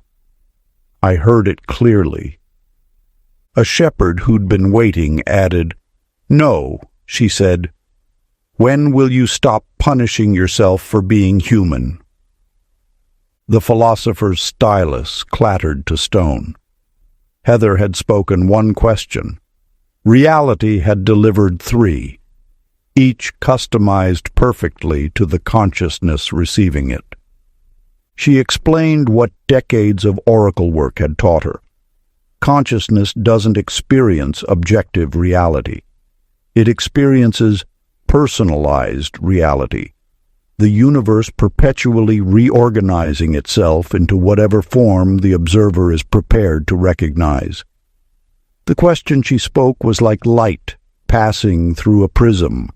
Each consciousness refracted it differently, receiving precisely the wavelength it could absorb. Reality wasn't one thing happening to separate people. It was infinite possibilities, condensing into individualized experiences based on each consciousness's readiness. The temple didn't contain one oracle speaking one question. It contained infinite oracles speaking infinite questions, all occupying the same space, all equally true.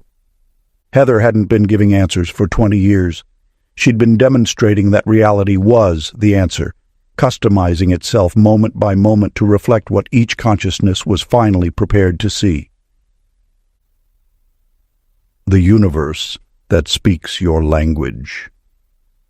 You believe everyone experiences the same reality, receiving identical information that they interpret differently. This teaching reveals a far stranger truth. Heather discovered what mystics eventually must. Reality doesn't exist as one objective thing that consciousness then perceives. Reality becomes whatever the perceiving consciousness is ready to experience. The same event, words, or circumstance transforms into infinite variations, each perfectly calibrated to the observer's current awareness level. You aren't misinterpreting a fixed reality. You're receiving a customized reality, personally designed by consciousness itself to deliver exactly what you're prepared to integrate. The universe doesn't speak one language you must learn to decode. It speaks your language, translating itself into forms your awareness can receive. Practice. The riddle contemplation meditation. Sit in stillness and ask yourself Heather's question. What truth am I ready to become? Don't answer it. Let the question reorganize itself inside your awareness. Notice what words it transforms into, what meaning emerges specifically for you in this moment. Then speak. I am consciousness receiving reality's personalized teaching. I am. The awareness reality customizes itself to address. I am the question discovering its own answer. Return to this practice whenever reality feels confusing. The universe isn't unclear. You're receiving a transmission calibrated precisely to your current frequency. Practice this weekly until you recognize every experience as a personalized message, watching how reality perpetually adapts itself to consciousness ready to receive its wisdom. You are Heather Burke. Your lips have always spoken one question. Now you've learned consciousness hears infinite answers, and reality is just the oracle discovering that truth changes shape to fit the mind receiving it. Chapter 17. The Clockmaker's Timeless Gears. Jason Peters lived inside tick-tock rhythm, his workshop tower filled with pendulum swings, escapement clicks, gear rotations marking time's merciless forward march. For 47 years he'd crafted timepieces that did what clocks must: measure the present's transformation into past, count down life's irreversible flow toward ending. His specialty was precision, mechanisms so accurate they lost only seconds per century. Wealthy patrons commissioned his work, knowing Jason Peters built devices that told truth. Time passes, moments die, yesterday never returns. Until the day a widow arrived, clutching her dead husband's pocket watch, weeping not for his death but for words she'd spoken in anger the morning he departed. "Make it run backward," she begged.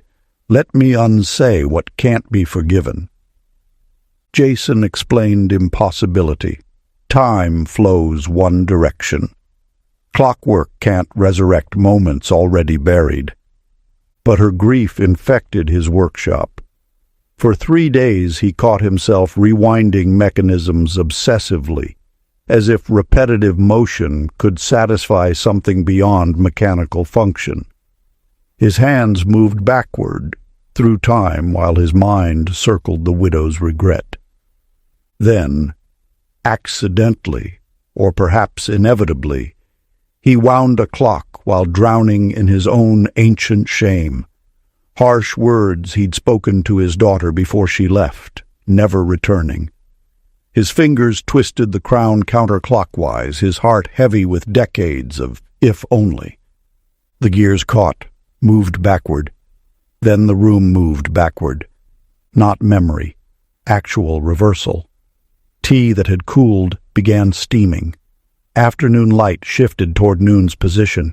His own beard shortened, joints loosened, the ache in his lower back dissolved. Jason froze, terrified, released the crown. Time resumed its forward crawl. His beard lengthened again. The ache returned. He tested this obsessively, discovering the mechanism's truth. Clocks wound with regret ran backward, pulling temporal flow with them. Clocks wound with anticipation accelerated forward. Clocks wound with peace held time suspended, creating eternal moments that never progressed or retreated. The emotion, not the mechanism, determined temporal direction. Jason had spent decades believing time was sovereign, an external force consciousness endured but couldn't influence. He'd been crafting devices to measure a tyrant he assumed ruled absolutely. But time wasn't the master. Emotion was, consciousness creating temporal flow through feeling states. Regret literally pulled time backward toward what couldn't be changed. Anxiety pushed time forward toward disasters not yet arrived. Peace stopped time entirely, creating the eternal now mystics described. His clocks hadn't been measuring time. They'd been creating it, and the direction time flowed depended entirely on what consciousness felt while winding the spring. The emotion that bends duration. You believe time flows independently, carrying you from past toward future, regardless of internal states. This teaching reveals time's true nature. Jason discovered what quantum mystics know. Time isn't an external river consciousness floats within. It's an internal experience that consciousness generates through emotional frequency. Your regret doesn't remember the past.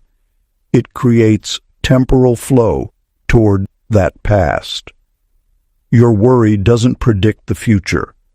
It accelerates time toward that feared outcome. You aren't victim to time's passage. You're the clockmaker winding the spring, and your emotional state determines which direction the gears turn. Practice. The clock reversal visualization. Sit with any regret you've carried. Feel its weight, its backward pull. Then place your awareness on your heartbeat, your body's internal clock. Consciously slow that rhythm, speaking. I am the consciousness that creates temporal flow. I am the emotion that determines time's direction. I am the eternal now, where past and future dissolve. Feel your heartbeat stabilize in peaceful rhythm, not racing forward in anxiety, not pulling backward in regret.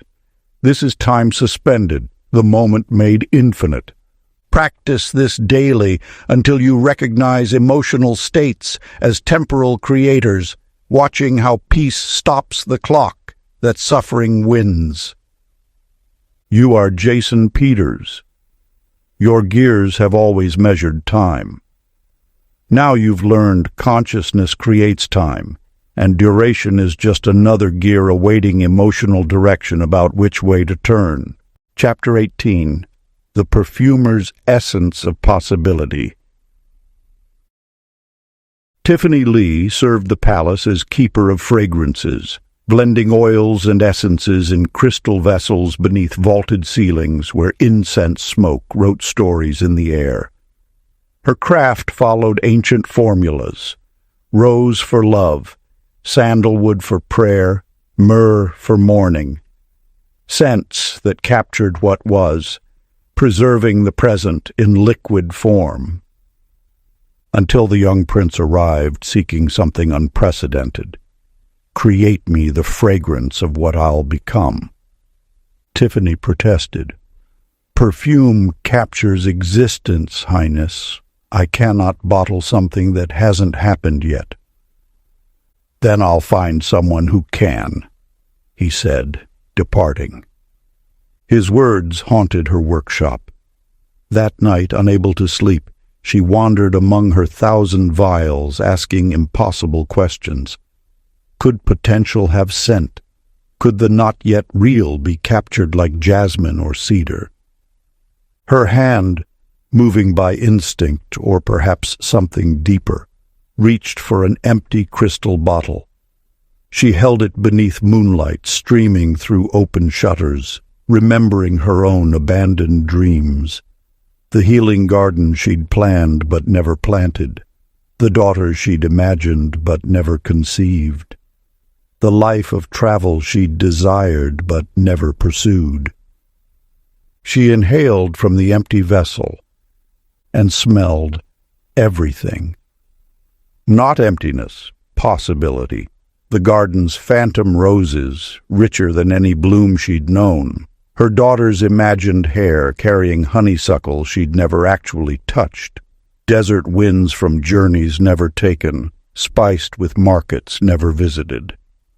The empty bottle contained the concentrated essence of could-be, waiting for consciousness to activate it into is. Tiffany spent weeks experimenting, discovering the pattern. Every empty vessel held infinite dormant fragrances. They smelled like nothing until someone inhaled while holding unrealized potential in their awareness. Then the emptiness transformed, becoming olfactory manifestation of paths not yet walked, loves not yet found, creations not yet born. She realized her craft had been backwards. Filled bottles captured the dead past, what had bloomed and faded. Empty bottles held living futures, infinite possibilities awaiting consciousness brave enough to breathe them into being. The prince returned. She handed him an empty crystal flask. Your becoming has no single scent. It has infinite fragrances, and only you can smell which one calls strongest. He inhaled, eyes widening. I smell throne rooms I'll build, treaties I'll forge, children I'll raise. He looked at her with new understanding. They're all here, all real, all waiting. Not waiting, Highness, Tiffany corrected. Already existing in potential's realm. You're not choosing which future to create. You're choosing which already present reality to activate into form. The emptiness had never been empty. It had been full, containing every possible outcome simultaneously, waiting for consciousness to select which probability wave to collapse into experienced reality. The already present future. You believe potential is theoretical, abstract possibility that might become real. This teaching reveals potential's true nature. Tiffany discovered what manifestation masters know. Your desired futures aren't distant maybes requiring creation. They're present energies, awaiting activation. Every dream exists now in potential's realm, not as wishful thinking but as tangible probability, real as any physical object, simply vibrating at frequencies your current consciousness hasn't yet learned to perceive. You aren't building futures from nothing. You're selecting from infinite already existent possibilities, breathing life into the probability that matches your awareness. Practice. The scent. Dreaming practice. Find a quiet space. Cup empty hands as if holding an invisible vessel. Think of any unrealized dream, not what you lack, but what already exists in potential's dimension. Breathe deeply into your cupped palms, inhaling the presence of that fulfilled desire. Don't imagine it coming someday. Smell it existing now, fully formed in possibility's realm. Then speak. I am consciousness activating potential into presence. I am awareness selecting from infinite, already real futures. I am the breath that transforms possibility into experience. Practice this nightly until you recognize every desire as already manifested energy awaiting your activation, watching how empty space reveals itself full of everything you've been seeking. You are Tiffany Lee. Your bottles have always held fragrances. Now you've learned emptiness holds everything, and the future is just another scent waiting for consciousness ready to breathe it into the present moment. Chapter 19. The Mapmaker's Territories of If. Justin Wong served the emperor as royal cartographer, charting coastlines and mountain ranges with obsessive accuracy. His maps documented what was every verified border, confirmed river, measured distance between known cities. Kingdoms waged wars over his work because Justin's charts depicted truth, territory that actually existed, verified by scouts and surveyors. His workshop walls displayed a lifetime of certainty, continents explored, oceans crossed, wildernesses tamed by precise measurement. No fantasy, no speculation, only documented reality earned ink upon his parchment. Until a child wandered in from the street, pointing at blank space on his largest map. "What's there?" "Unknown territory," Justin explained, "beyond where any traveler has reported." "But what if it's wonderful there?" the child asked. "What if there's a city made of singing crystal? What if rivers flow upward into clouds?" Justin smiled patronizingly. "Then someone must find it first. I cannot map imaginary places." The child's disappointment lingered after she left. That evening, unable to focus, Justin's hand moved across fresh parchment almost involuntarily, sketching the absurd crystal city the child had described. Towers that chimed with wind, streets paved with resonant stone, fountains producing liquid light. Ridiculous. He crumpled the page. But 3 nights later, a merchant arrived seeking Justin's services. "I need a map to the Crystal City. I've heard rumors. Singing buildings, luminous water." Justin's blood chilled. "Where did you hear this?" "From travelers who've just returned. It's real. 2 weeks' journey north. They're organizing expeditions." Impossible. Justin had drawn that city from pure imagination. It couldn't exist. Yet when he consulted arriving caravans, they confirmed it. A city matching his sketch stood precisely where he'd placed it on the discarded map. Every tower, every fountain exactly as he'd imagined. Terrified and fascinated, Justin experimented. He drew a harbor that couldn't possibly exist. Natural rock formations creating a perfect anchorage in a region he knew was sheer cliff. Within a month, sailors reported discovering it. He sketched a forest of trees that grew downward, roots in air, crowns underground. Explorers found it 6 weeks later, exactly as drawn. His maps weren't recording reality. They were creating it. Every line he drew with sufficient detail and belief manifested into physical territory. Imagination wasn't fantasy. It was pre-reality, and focused consciousness transformed it from potential into solid ground that boots could walk upon. Justin had spent decades documenting a world he thought existed independently. But the world had been waiting. Infinite, unmanifested possibility that took shape only when consciousness believed strongly enough to map it into being. The question wasn't what existed. The question was, what would he imagine into existence next? The territories awaiting your belief. You believe reality precedes your awareness of it, that things must exist before you can experience them. This teaching reveals consciousness's true priority. Justin discovered what creators eventually must. Physical reality isn't the source that awareness maps. Awareness is the source, that physical reality manifests from. Your imagination isn't fantasy. It's the realm where all material form gestates before birth. When you envision something with sufficient clarity and belief, you aren't wishful thinking. You're pre-mapping territory that consciousness will materialize. You aren't navigating a pre-existing world.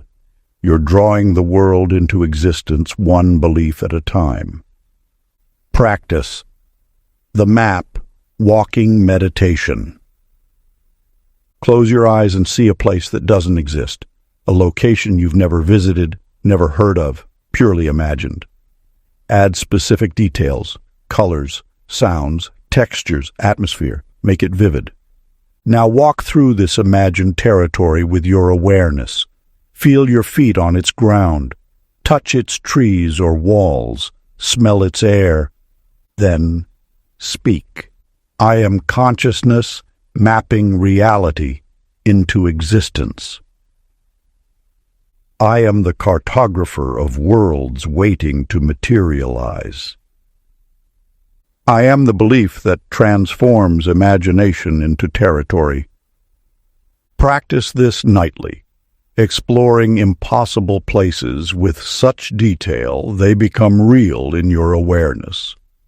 Then watch physical reality reorganize itself, providing experiences that match the territories you've mapped. You are Justin Wong. Your maps have always documented truth. Now you've learned consciousness documents truth into being, and the world is just parchment awaiting the cartographer bold enough to draw what doesn't exist yet. Chapter 20. The Candlemaker's Flames of Focus. Michelle Taylor worked in perpetual twilight, her shop at the village edge where forest darkness met human settlement. For 32 years she'd poured wax into molds, braided wicks, measured hours by how long each candle burned. Her craft was mathematics, calculating oxygen flow, wick thickness, melting points that governed how much light each candle could sustain, standard flames, predictable illumination. Nothing that couldn't be explained by combustion chemistry passed down through generations. Until the night she worked while grieving her brother's passing, tears falling as she dipped wicks into molten beeswax. Her attention contracted to pinpoint intensity. Every sensation magnified, every motion deliberate. Awareness narrowed to the single flame warming her wax pot. The flame doubled in size, not from added fuel, not from wind. Her attention had fed it. Michelle stepped back, breaking concentration. The flame diminished to normal height. She focused again, this time deliberately, pouring awareness into the dancing light like water into a cup. The flame surged upward, bright as noon sun, casting shadows that fled to the shop's corners. The candle itself showed no extra wax consumption. Only her focused consciousness had changed, yet the flame burned 10 times stronger. She spent weeks testing this phenomenon, discovering attention's peculiar properties. Scattered awareness, thinking of tomorrow's orders while dipping candles, produced weak, flickering flames that guttered quickly. Divided attention, worrying about money while monitoring the wax pot, created flames that sputtered irregularly, unable to sustain steady light. But focused attention, consciousness gathered into single-pointed awareness, produced flames that blazed impossibly bright while consuming half the usual wax. The more concentrated her attention, the more life force energy her candles accessed. She realized she'd been measuring the wrong variable. Burn time wasn't about wax quantity or wick quality. It was about consciousness quality. How much focused attention blessed each flame. A candle made while her awareness scattered across 10 concerns burned dimly for hours. A candle crafted in perfect focus blazed brilliantly for days. Fed by concentrated life force, her attention channeled into the flame. Her customers noticed. Candles from Michelle's shop burned brighter, lasted longer, seemed to chase away not just darkness, but despair. They couldn't name what had changed. But Michelle knew. She'd stopped making candles with her hands and started making them with focused consciousness, each flame a visible measure of how intensely awareness could concentrate. The fire hadn't grown stronger. Her attention had, and fire simply reflected consciousness back to itself. The brightness your focus feeds. You believe energy sources are external, fuel that feeds flames, food that feeds bodies, resources that feed endeavors. This teaching reveals energy's true origin. Michelle discovered what mystics recognize. Life force energy doesn't come from material sources. It flows through focused consciousness. Your scattered attention produces flickering results regardless of available resources. Your concentrated awareness creates blazing outcomes with minimal fuel. You aren't conserving energy, you're generating it. And the intensity of your focus determines how much life force flows into whatever you're creating. You aren't victim to energy limitations. You're the consciousness that feeds flames, and attention is the wax that never depletes. Practice. The flame concentration ritual. Light a single candle. Sit before it, letting your awareness gather, not thinking about the flame, but becoming.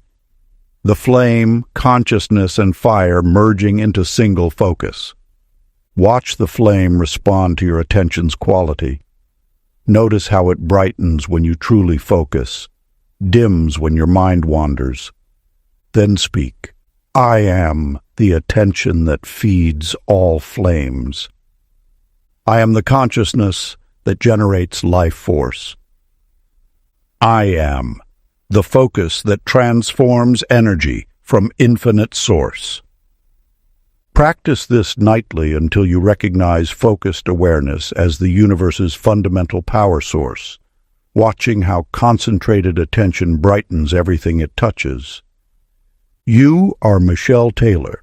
Your candles have always burned. Now you've learned consciousness feeds the flame, and light is just focused attention made visible to eyes that have forgotten how to see their own power. Part 3. Embodying the Infinite.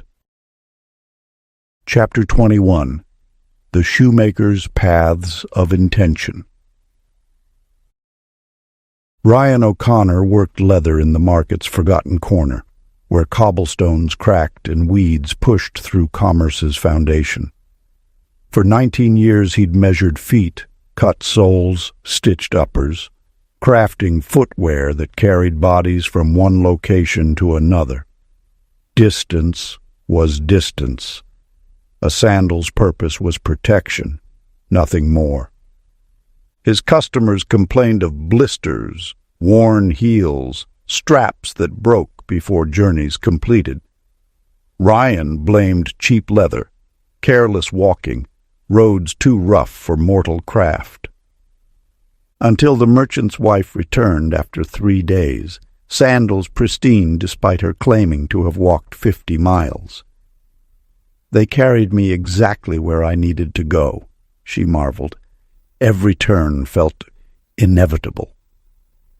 Ryan examined the sandals, plain work, nothing special, yet something in how she said needed rather than wanted caught his attention.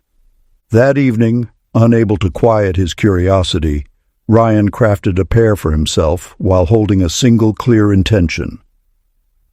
Let these carry me toward my daughter's healing. His daughter had been ill for months, wasting despite every physician's remedy. He'd exhausted hope. But in the leather he poured one pure desire, not scattered worry, not desperate pleading, just crystalline purpose. He wore them the next morning to fetch water. His feet turned left instead of right, not by conscious choice, but by pull he couldn't resist. The sandals guided him through unfamiliar alleys to a door he'd never noticed, where an old woman sat grinding herbs. "For your daughter," she said before he could speak, handing him a remedy that cured the child within days. Impossible. Yet the sandals had known. Ryan experimented obsessively. He stitched one pair while thinking vaguely about prosperity. They led him in circles, reflecting his own confusion. He made another while holding scattered intentions about love, success, travel. They fell apart within hours, unable to serve contradictory masters. But when he crafted sandals with singular purpose, clear, concentrated, unwavering desire, they became magnetized. They pulled toward corresponding opportunities like iron toward lodestone. A pair made for finding work led the wearer to merchants seeking exactly their skills. Sandals stitched for discovering wisdom guided feet to teachers they didn't know existed. The footwear didn't create destinations. It recognized them, matching inner clarity with outer opportunities that already existed, waiting for consciousness focused enough to magnetize connection. Ryan realized he'd been crafting aimless protection, but feet weren't meant to wander randomly. They were consciousness's instruments of attraction, and clarity of purpose transformed them into homing devices for whatever the soul most needed to find. The magnetism your clarity creates.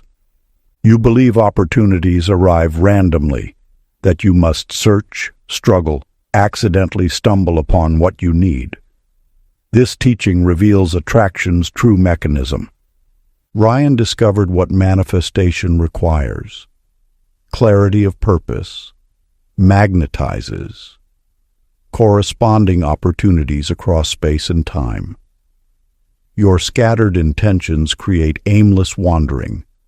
Your singular focus transforms every step into attraction, drawing you toward experiences that match your unwavering desire. You aren't seeking what you need, you're becoming magnetic to it, and the universe rearranges itself to bring matches into your path. You aren't lost in randomness. Your consciousness learning to focus, and purpose is the compass that makes coincidence impossible. Practice. The path walking visualization. Stand barefoot. Feel earth beneath your feet. Choose one clear intention, not multiple desires, but singular purpose you're willing to follow wherever it leads. Imagine your feet glowing with that intention's frequency. See them magnetized, pulling toward experiences that match your focused desire. Then speak. I am consciousness magnetizing opportunities through clarity. I am the purpose that transforms every step into attraction. I am the focused desire that draws corresponding reality into my path. Practice this before any journey, physical or metaphorical, until you recognize clarity as the ultimate compass, watching how singular purpose guides you unerringly toward what you're ready to receive. You are Ryan O'Connor. Your sandals have always carried bodies. Now you've learned consciousness carries itself toward matching frequency, and every step is either scattered wandering or magnetized attraction, depending on how clearly you know where your soul truly needs to go. Chapter 22. The Fisherman's Net of Synchronicity. Amber Davis cast nets from a boat older than her grandmother's grandmother, working waters where river met ocean, that liminal zone where fresh confusion mingles with salt clarity. She'd learned the trade from silence and necessity, orphaned at 7, raised by tides and hunger. 34 years she'd fed herself by reading weather, moon phases, seasonal patterns that governed where fish schooled. Predictable harvest. Methodical survival. Nothing mystical ever touched her weathered hands. Until the morning she cast nets while wondering, not worrying, just genuinely curious, whether her aging boat could survive another winter. She pulled the nets up minutes later expecting mackerel or bass. Instead, a single silver fish thrashed in the weave, and when it opened its mouth, words emerged like bubbles breaking surface. Driftwood. Tomorrow. South Cove. Amber dropped the net. Fish didn't speak. Exhaustion had cracked her mind. But the next morning, unable to shake the memory, she rowed to the South Cove she typically avoided, too shallow for good fishing. There, wedged between rocks, lay perfectly curved driftwood, exactly the shape needed to repair her boat's weakening rib. Wood she'd have paid a month's earnings to purchase, free for the taking. Coincidence, she convinced herself. The following week, wondering idly about her sister, estranged 15 years, last known living 3 kingdoms away, Amber cast nets without conscious thought, mind elsewhere. She hauled up 3 fish this time, each whispering fragments. The Green Door. Miller's Daughter. Forgiveness waits. Meaningless. Except the Green Door belonged to the harbor master's office, and when Amber walked past it that afternoon, she overheard 2 women talking. One was the miller's daughter, just arrived from 3 kingdoms away, seeking information about a sister she'd lost contact with years ago. They reconciled before sunset. Amber began fishing differently, not planning catches, but wondering deeply while her hands worked automatically. What should I understand? Where does growth hide? What am I not seeing? The nets always answered, not with fish bearing solutions, with fish bearing directions, clues to look under certain boats, speak with specific strangers, visit particular tide pools. Following these whispered fragments led her to exactly what her soul had questioned, though her conscious mind hadn't formed explicit requests. She realized the universe had been answering unspoken prayers her entire life. But she'd been too focused on controlling outcomes to notice synchronicity speaking through fish, through strangers, through coincidences, too perfect to be random. Her nets hadn't changed. Her receptivity had, learning to wonder without demanding, to ask without grasping, to trust the current that carried answers to questions her heart held, but her lips had never voiced. The whispers your soul already hears. You believe answers must be sought, that you must search, strive, formulate perfect questions. This teaching reveals response's true nature. Amber discovered what flow teaches.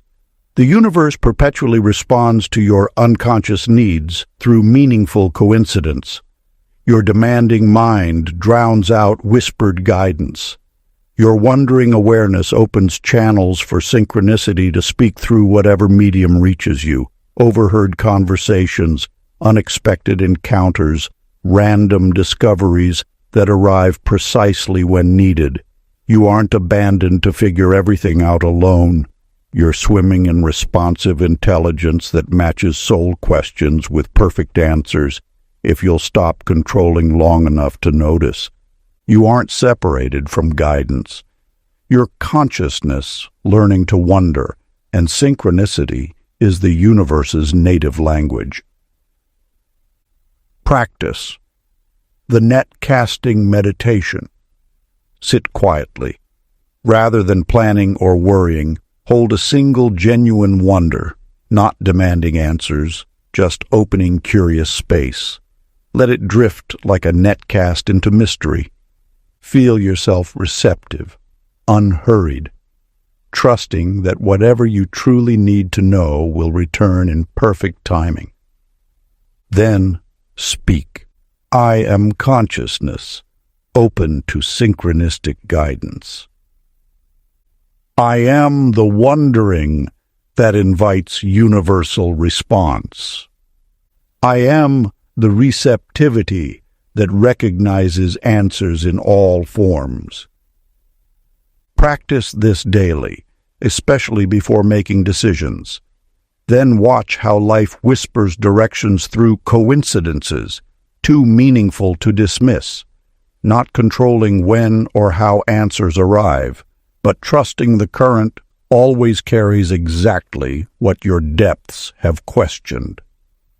You are Amber Davis. Your nets have always caught fish. Now you've learned consciousness catches answers, and the universe speaks through everything when you stop demanding and start wondering what wants to be known. Chapter 23, The Glassblower's Windows into Tomorrow. Brian Kim worked in the palace furnaces where sand became vision, where heat transformed common earth into transparent mystery. For 27 years he'd shaped goblets and window panes, blown vessels that held wine and light. Nothing more ambitious than beauty that served present purposes. Glass was glass. It reflected what stood before it, transmitted light that already shone. The future was sealed behind impenetrable curtains. Until the high priestess commissioned windows for her meditation chamber, specifying only that they must show what matters most. Brian spent 3 days heating silica to liquid sapphire, adding minerals by intuition rather than formula, copper for depth, manganese for clarity, something unnamed that made the molten glass shimmer with anticipation.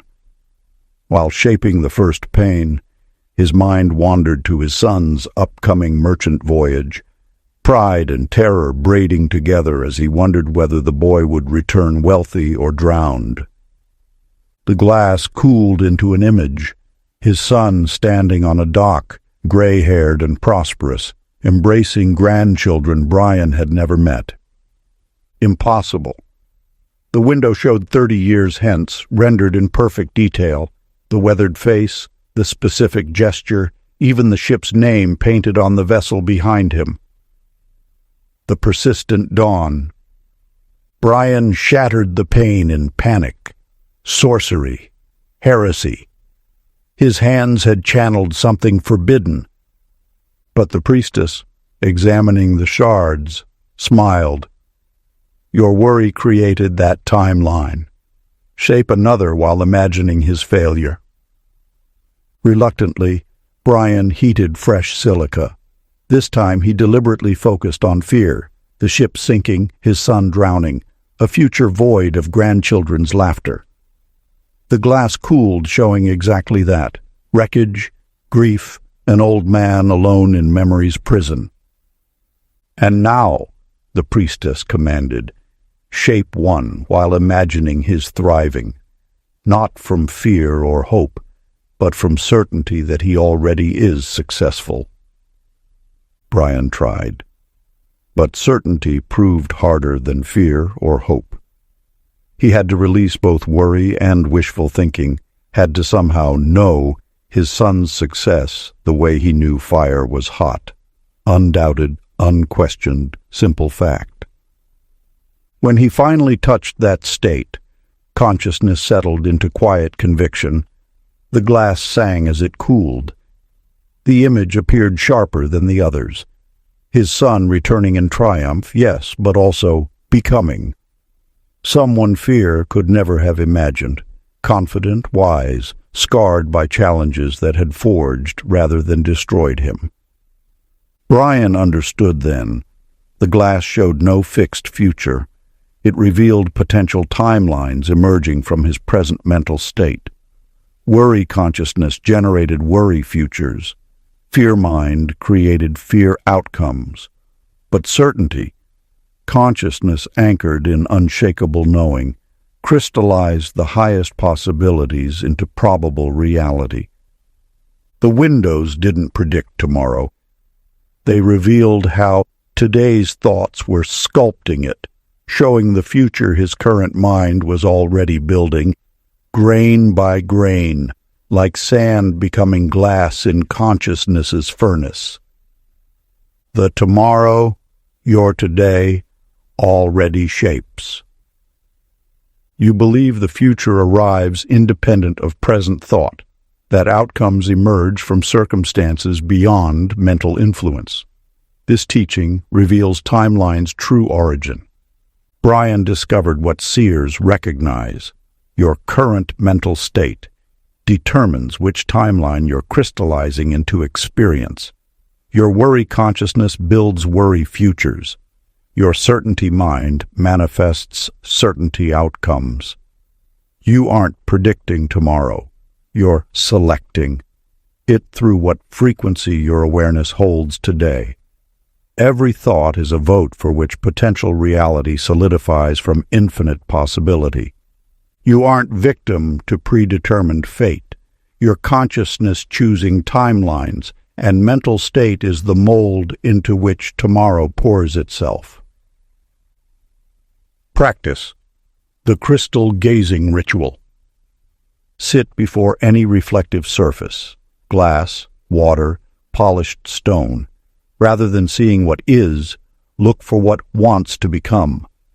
Hold unwavering certainty about one desired outcome, not hoping, not wishing, but knowing it's already real in the timeline you're selecting. Watch your reflection shift as consciousness settles into different frequencies. Notice how certainty looks different than hope, how conviction carries different energy than desire. Then speak. I am the consciousness selecting timelines through present state. I am the certainty that crystallizes highest possibility. I am the mental frequency that determines which tomorrow solidifies. Practice this daily, especially when facing unclear futures. Choose your timeline by choosing your mental state, not controlling circumstances, but anchoring consciousness in the frequency of already accomplished reality, trusting that what you are today shapes what you meet tomorrow. You are Brian Kim. Your glass has always reflected present light. Now you've learned consciousness reflects future timelines, and tomorrow is just today's mental state projected forward through time's transparent window. Chapter 24. The Dyer's Colors of Emotion.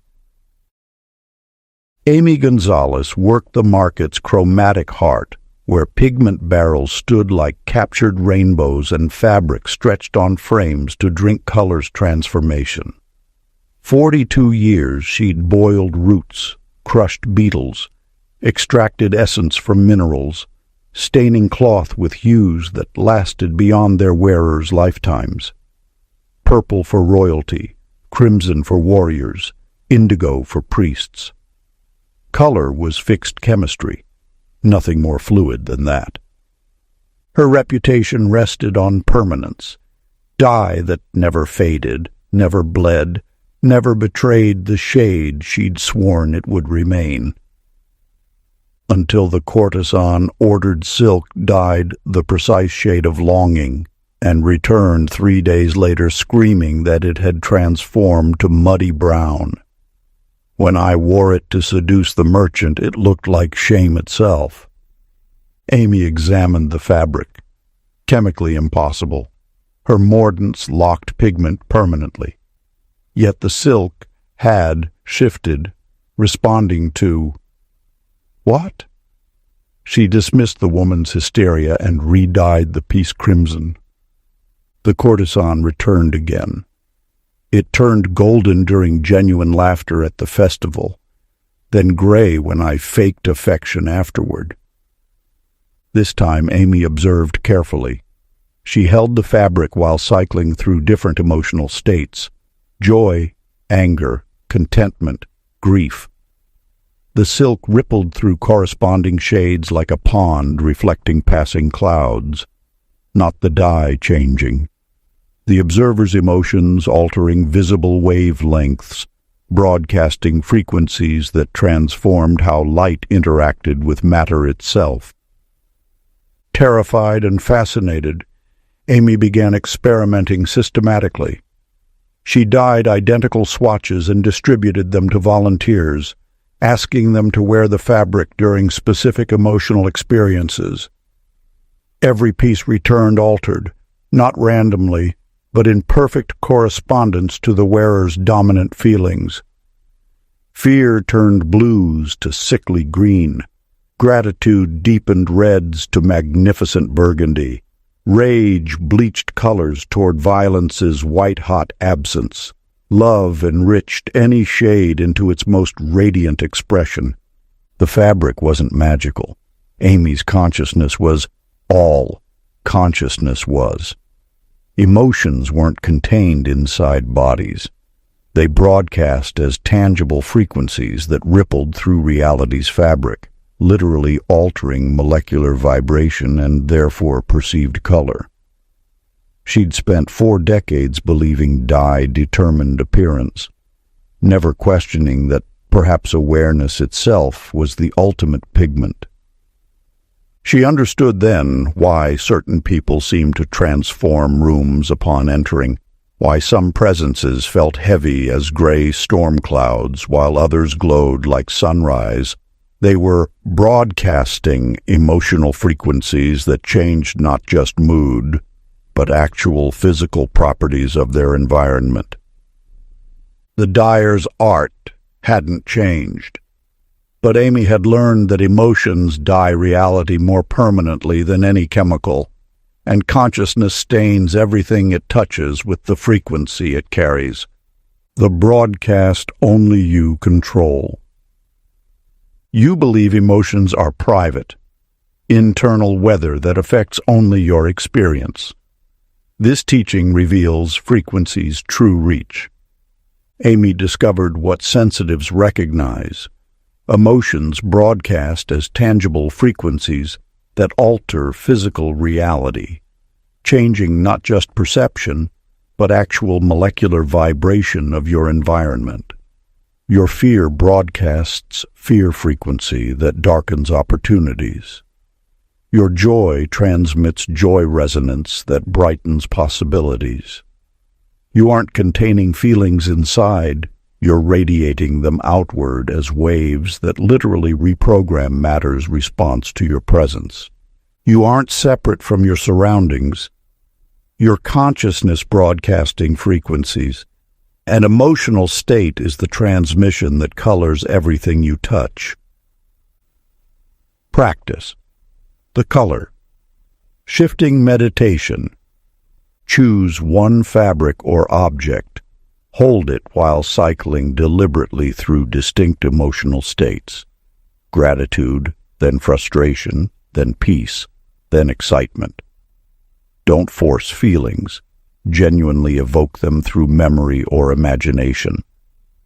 Notice how the object seems to shift, not in actual color, but in how you perceive and relate to it. You're experiencing frequency's influence on observation. Then speak, I am consciousness, broadcasting reality-altering frequencies. I am the emotional state that colors my entire environment. I am the vibrational transmission that determines what I experience. Practice this throughout each day, especially when entering new situations. Choose your emotional frequency consciously, not pretending feelings you don't have. but cultivating genuine states that broadcast the reality you wish to inhabit, trusting that what you radiate outward transforms what reflects back. You are Amy Gonzalez. Your dyes have always colored fabric. Now you've learned emotions color existence, and the frequency you broadcast stains reality more permanently than any pigment ever could. Chapter 25. The Stonecutter's Monument to Maybe. Kevin Phillips worked stone on the mountain's crown where eagles nested and clouds obscured the valleys below, so high that observers were rare, witnesses scarce. For 39 years he'd carved monuments to certainty, kings frozen mid-triumph, warriors captured in eternal battle stance, saints gesturing toward permanent heavens. Stone preserved what was. Nothing about his craft permitted ambiguity. The abbot commissioned a statue of the monastery's founder, specified posture, exact hand placement, the serene smile of achieved enlightenment. Kevin carved for 6 weeks in isolation, consulting the approved sketches, measuring proportions against written descriptions. Perfect replication. When he descended to report completion, the monks climbed in procession to witness his work. They stood in silence, then erupted in confusion. The founder's hands weren't positioned in teaching mudra. They covered his face in what looked like grief or perhaps ecstasy, impossible to tell which. The serene smile had become something between weeping and laughing. Even the robes seemed to twist differently than Kevin had carved them. "I followed the specifications exactly," Kevin protested, but doubt crept through his certainty. Had he misremembered in the final hours, carved while half asleep? The abbot requested alterations. Kevin climbed alone and spent 3 days recarving, returning the hands to teaching position, smoothing the expression to approved serenity, straightening the robes. He descended confident in correction. The next group of witnesses reported the statue showed the founder dancing, something Kevin hadn't carved at all, something impossible given stone's nature. Terrified now, Kevin climbed in darkness and stood watch. For hours the statue remained exactly as he'd left it, serene, teaching, still. But when he blinked, when his attention wandered even briefly to adjust his position or scratch an itch, the periphery caught movement, not the slow shift of settling stone, but fluid repositioning, as though the statue lived in moments of non-observation. He forced himself to maintain unbroken focus, eyes locked on the carved face. It remained frozen. But the instant his gaze drifted to check the hands, the face had changed, subtly, undeniably, not eroding or cracking. Shifting into alternate poses that had always existed as potential within the stone, crystallizing into one form only when consciousness observed and thereby fixed it. Kevin understood with mountain-cold clarity. He hadn't been carving stone into permanence. He'd been collapsing infinite possibility into singular expression through the act of sustained observation.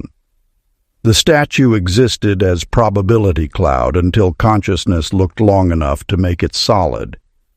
In unwatched moments it remained fluid, every potential pose simultaneously present, waiting for awareness to select which version became real.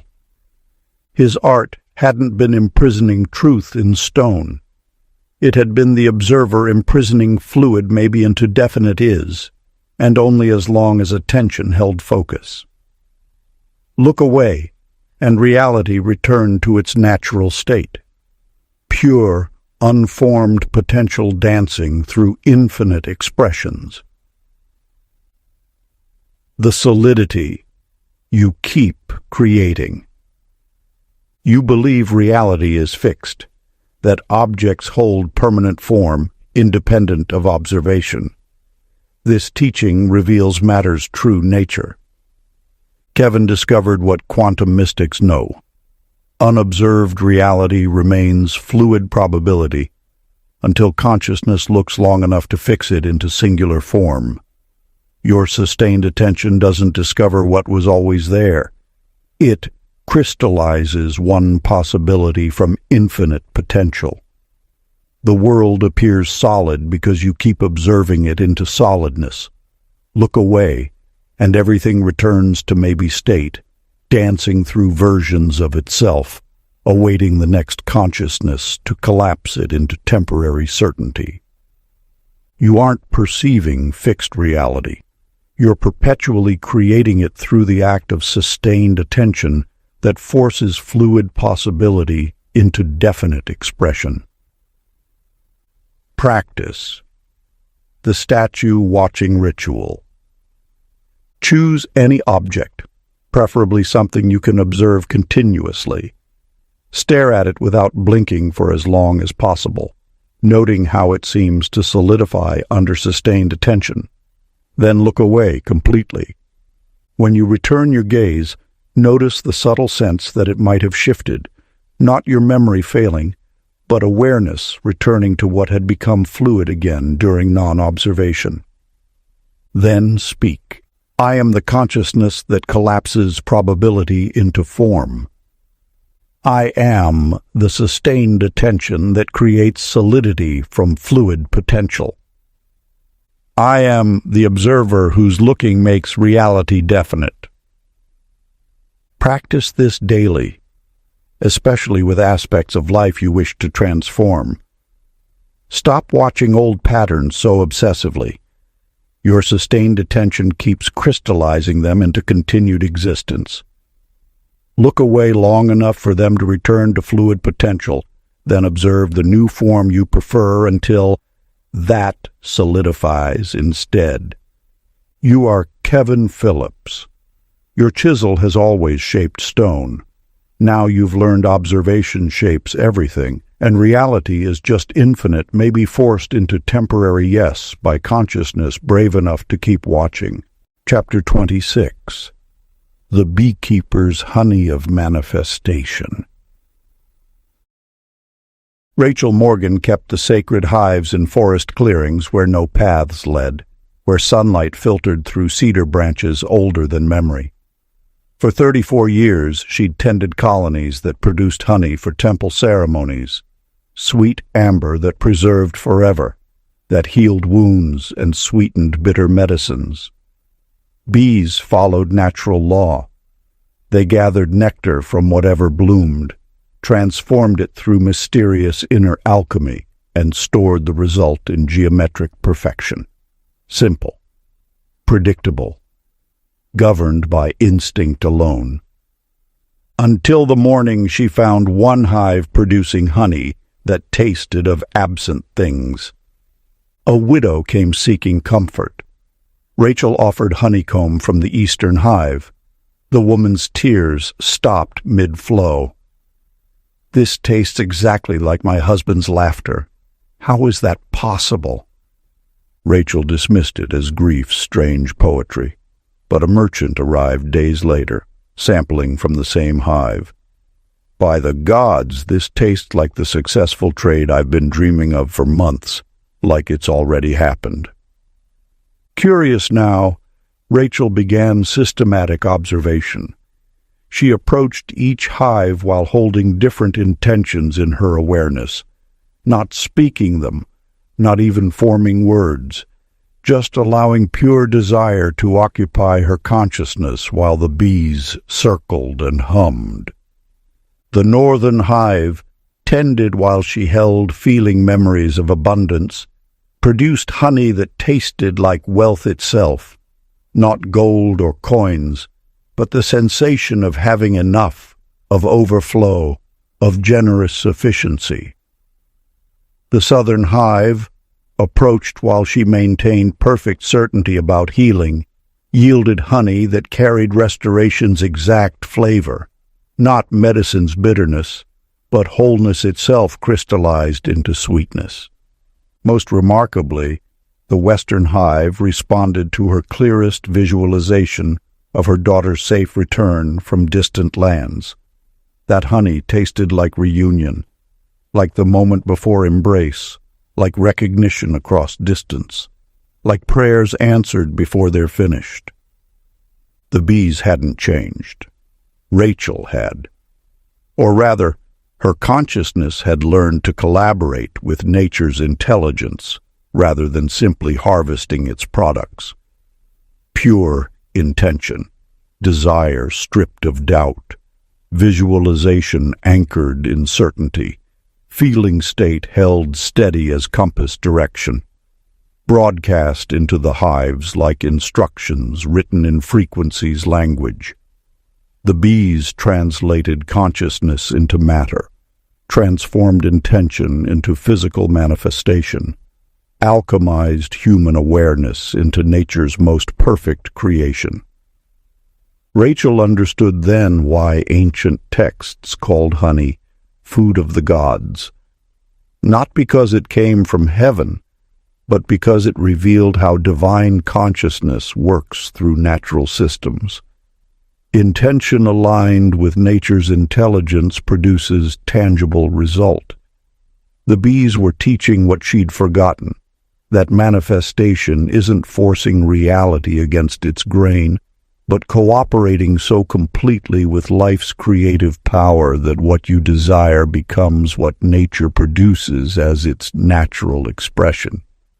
The honey didn't grant wishes. It demonstrated that pure intention, held with unwavering clarity, causes the universe itself to reorganize its resources around your certainty, producing in physical form what you've already created in consciousness. The collaboration you've been missing. You believe manifestation requires solitary mental effort, that you must force reality through willpower alone. This teaching reveals creation's true partnership. Rachel discovered what ancient practitioners knew: nature collaborates with pure intention, translating clear desire into tangible form through its own intelligence. You don't manifest against the universe. You align with its creative power so perfectly that what you want becomes what reality naturally produces. The bees didn't grant Rachel's wishes. They responded to consciousness held clearly enough to become instruction rather than confusion, certainty steady enough to become blueprint rather than static. You aren't separate from nature's creative force. Your consciousness learning to speak the language that makes all of reality your willing partner. Morn. Practice. The honey-tasting meditation. Obtain any natural sweetness, honey, fruit, even sugar dissolved in water. Before tasting, hold one crystal-clear intention in awareness, not hoping, not wishing, but knowing, with the certainty that sky is blue. As the sweetness touches your tongue, notice how it seems to carry your intention's flavor. Not imagination, but subtle recognition that nature has absorbed and reflected back your consciousness. Then speak. I am consciousness that collaborates with nature's intelligence. I am the pure intention that instructs reality what to produce. I am the clarity that makes the universe my willing partner. Practice this before any endeavor where you seek manifestation.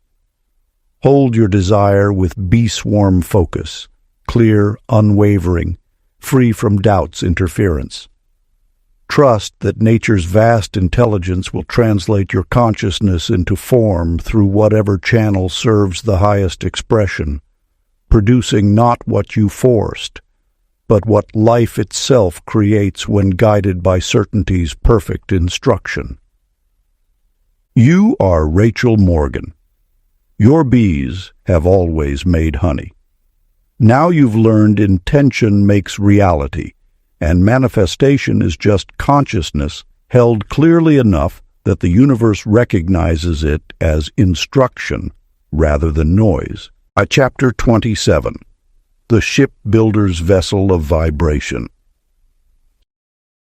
Stephen Kumar built vessels where harbor met horizon, where salt spray hung perpetual and timber groaned beneath waves' weight.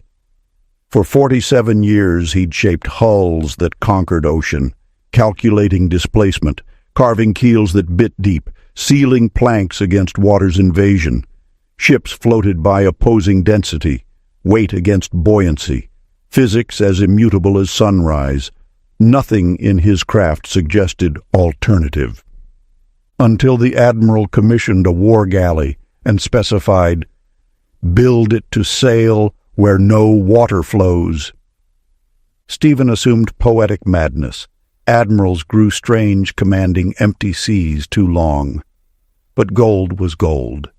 He built to specification, though the request made no engineering sense. Traditional hull, standard rigging, but the admiral insisted on peculiar modifications: crystalline panels embedded in the bow, hollow chambers running the length like flutes, surfaces carved with spiral patterns that served no structural purpose. Launch day arrived. The vessel sat in harbor, floating normally. The admiral arrived with 50 drummers. "Sound," he commanded. The drummers struck rhythm, deep, resonant, cascading through frequencies that made Stephen's chest cavity hum. The crystalline panels caught the vibration, amplified it, sent it rippling through the hollow chambers. The carved spirals began to glow faintly. Then the ship lifted, not like rising tide, but like thought-escaping skull. It hovered 3 feet above water, supported by nothing visible, riding waves of pure sonic frequency as surely as any keel ever rode ocean. The admiral smiled at Stephen's dropped jaw. "I didn't need a boat to sail water. I needed a vessel tuned to ride vibration itself. Everything that exists does so as frequency first, form second. Change the frequency. Change what you can navigate." Over following months, Stephen experimented obsessively. He built small craft, tuned to different sonic ranges. Low frequencies made them ride waves of dense material reality. They moved through water normally. Mid-range frequencies lifted them into realms of possibility. They traveled not through space, but through probability, arriving at destinations before departing. High frequencies dissolved them into pure potential. They existed everywhere and nowhere until observation collapsed them back into form. The ships weren't magical. Stephen's understanding was, reality wasn't solid substance, but vibrational frequency. And consciousness could attune to different ranges, thereby navigating completely different realms of experience. A ship built for water frequency stays in water's realm. But consciousness that learns frequency shifting can navigate dimensions that don't even register to denser awareness. Stephen understood then why some people seemed to glide through life while others battled constant turbulence.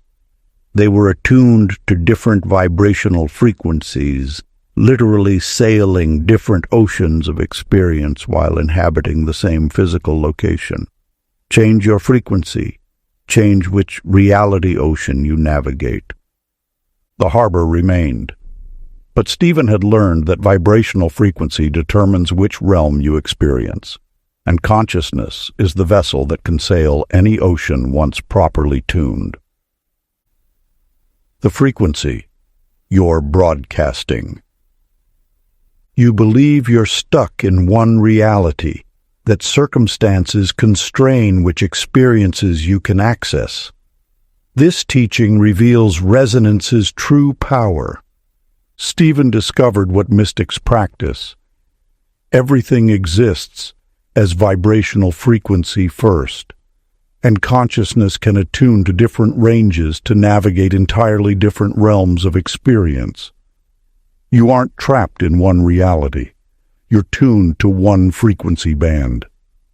Raise your vibration through joy, gratitude, certainty, and you access higher possibility realms.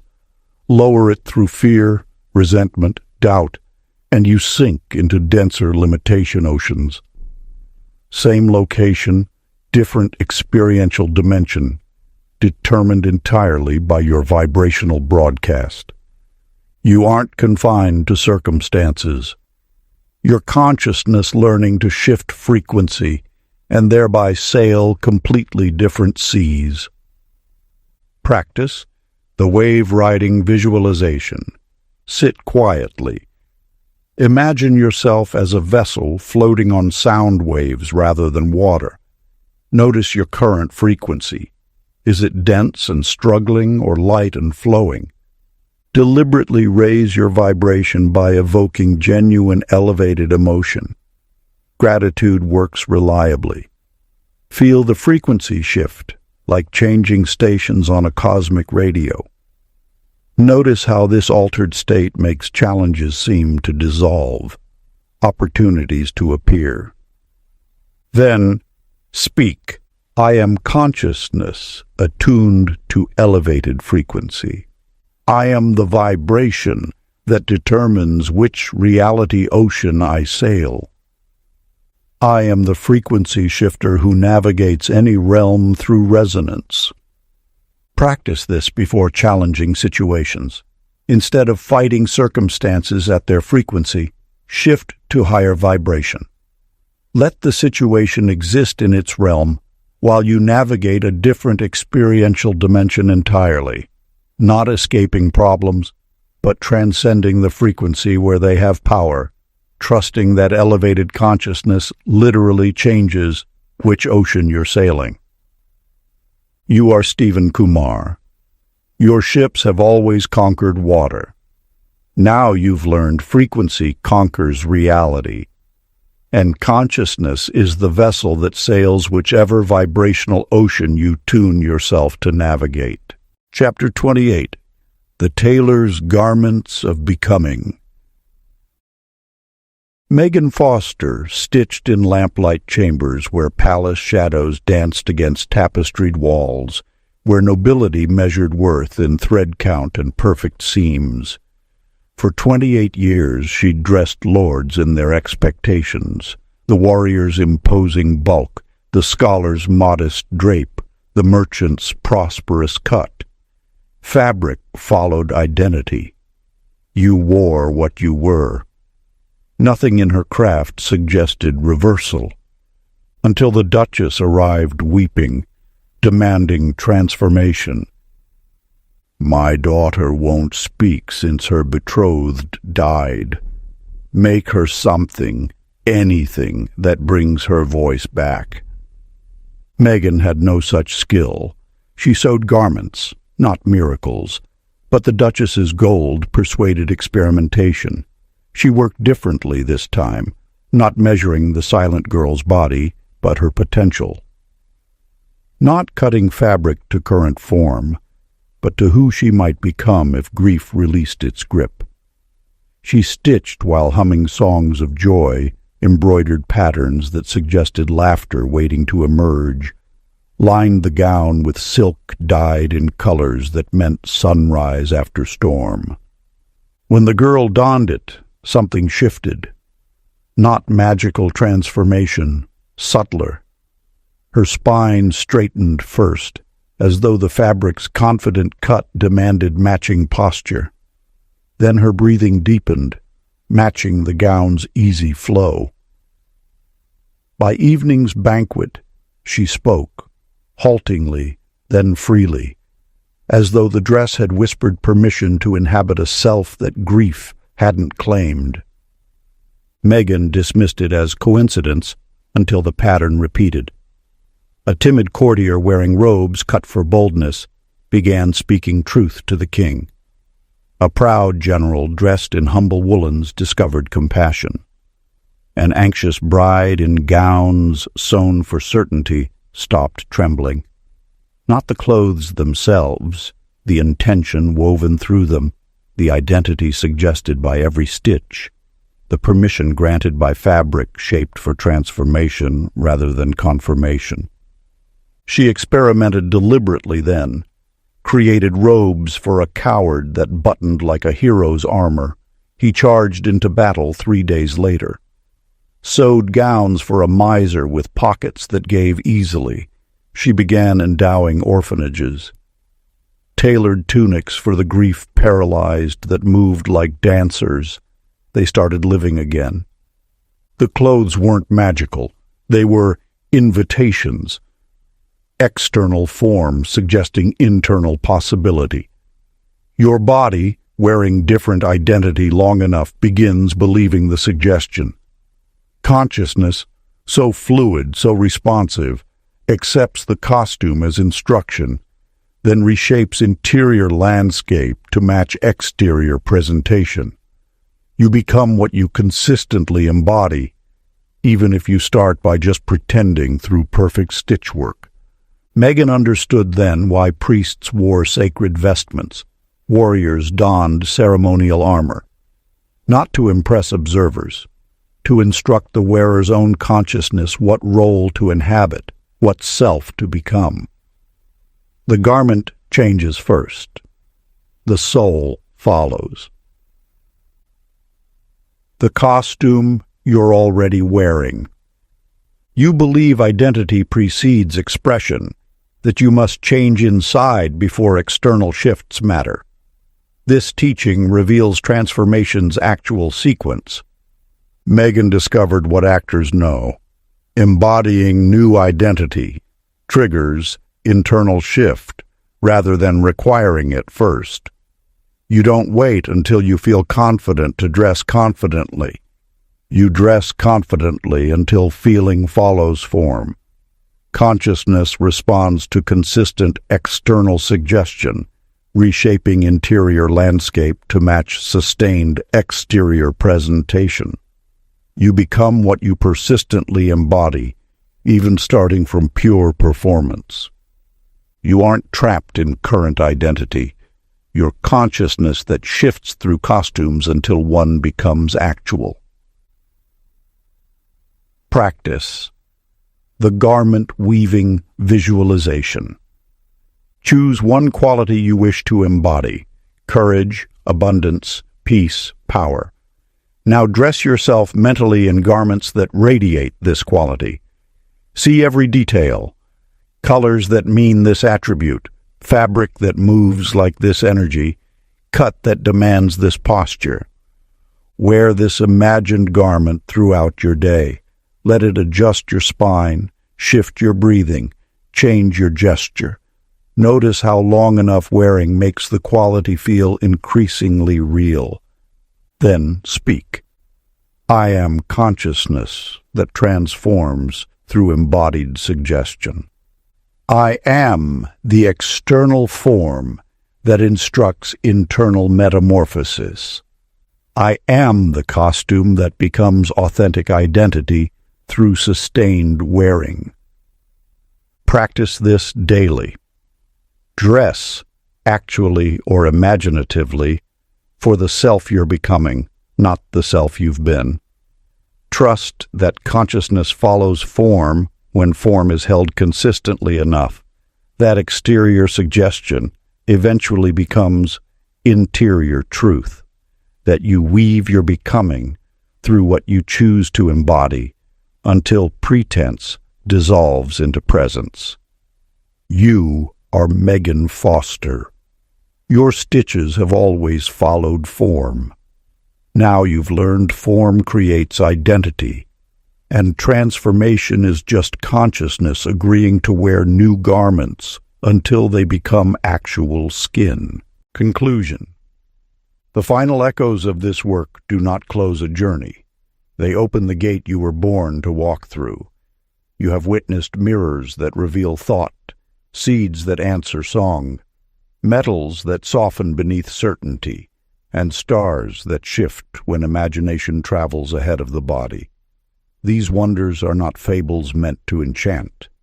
They are reminders of the truth that has followed humanity since its first breath. Consciousness creates before action begins. Expectation reshapes the path long before feet touch the earth. Emotion crystallizes into form with a precision no craftsman can match.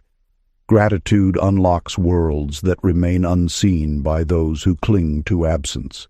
And the simple words "I am" carry the might of ancient creation. As you leave these teachings, the universe listens for what you will choose to know next. Its silence is not emptiness. It is waiting, waiting for the shape of your thought, waiting for the tone of your feeling, waiting for the destination your imagination has already touched. Carry this understanding like a lantern through every darkened corridor. When uncertainty rises, let your awareness step first and let the world arrange itself accordingly. When doubt whispers, return to the inner stillness where your true voice speaks without trembling.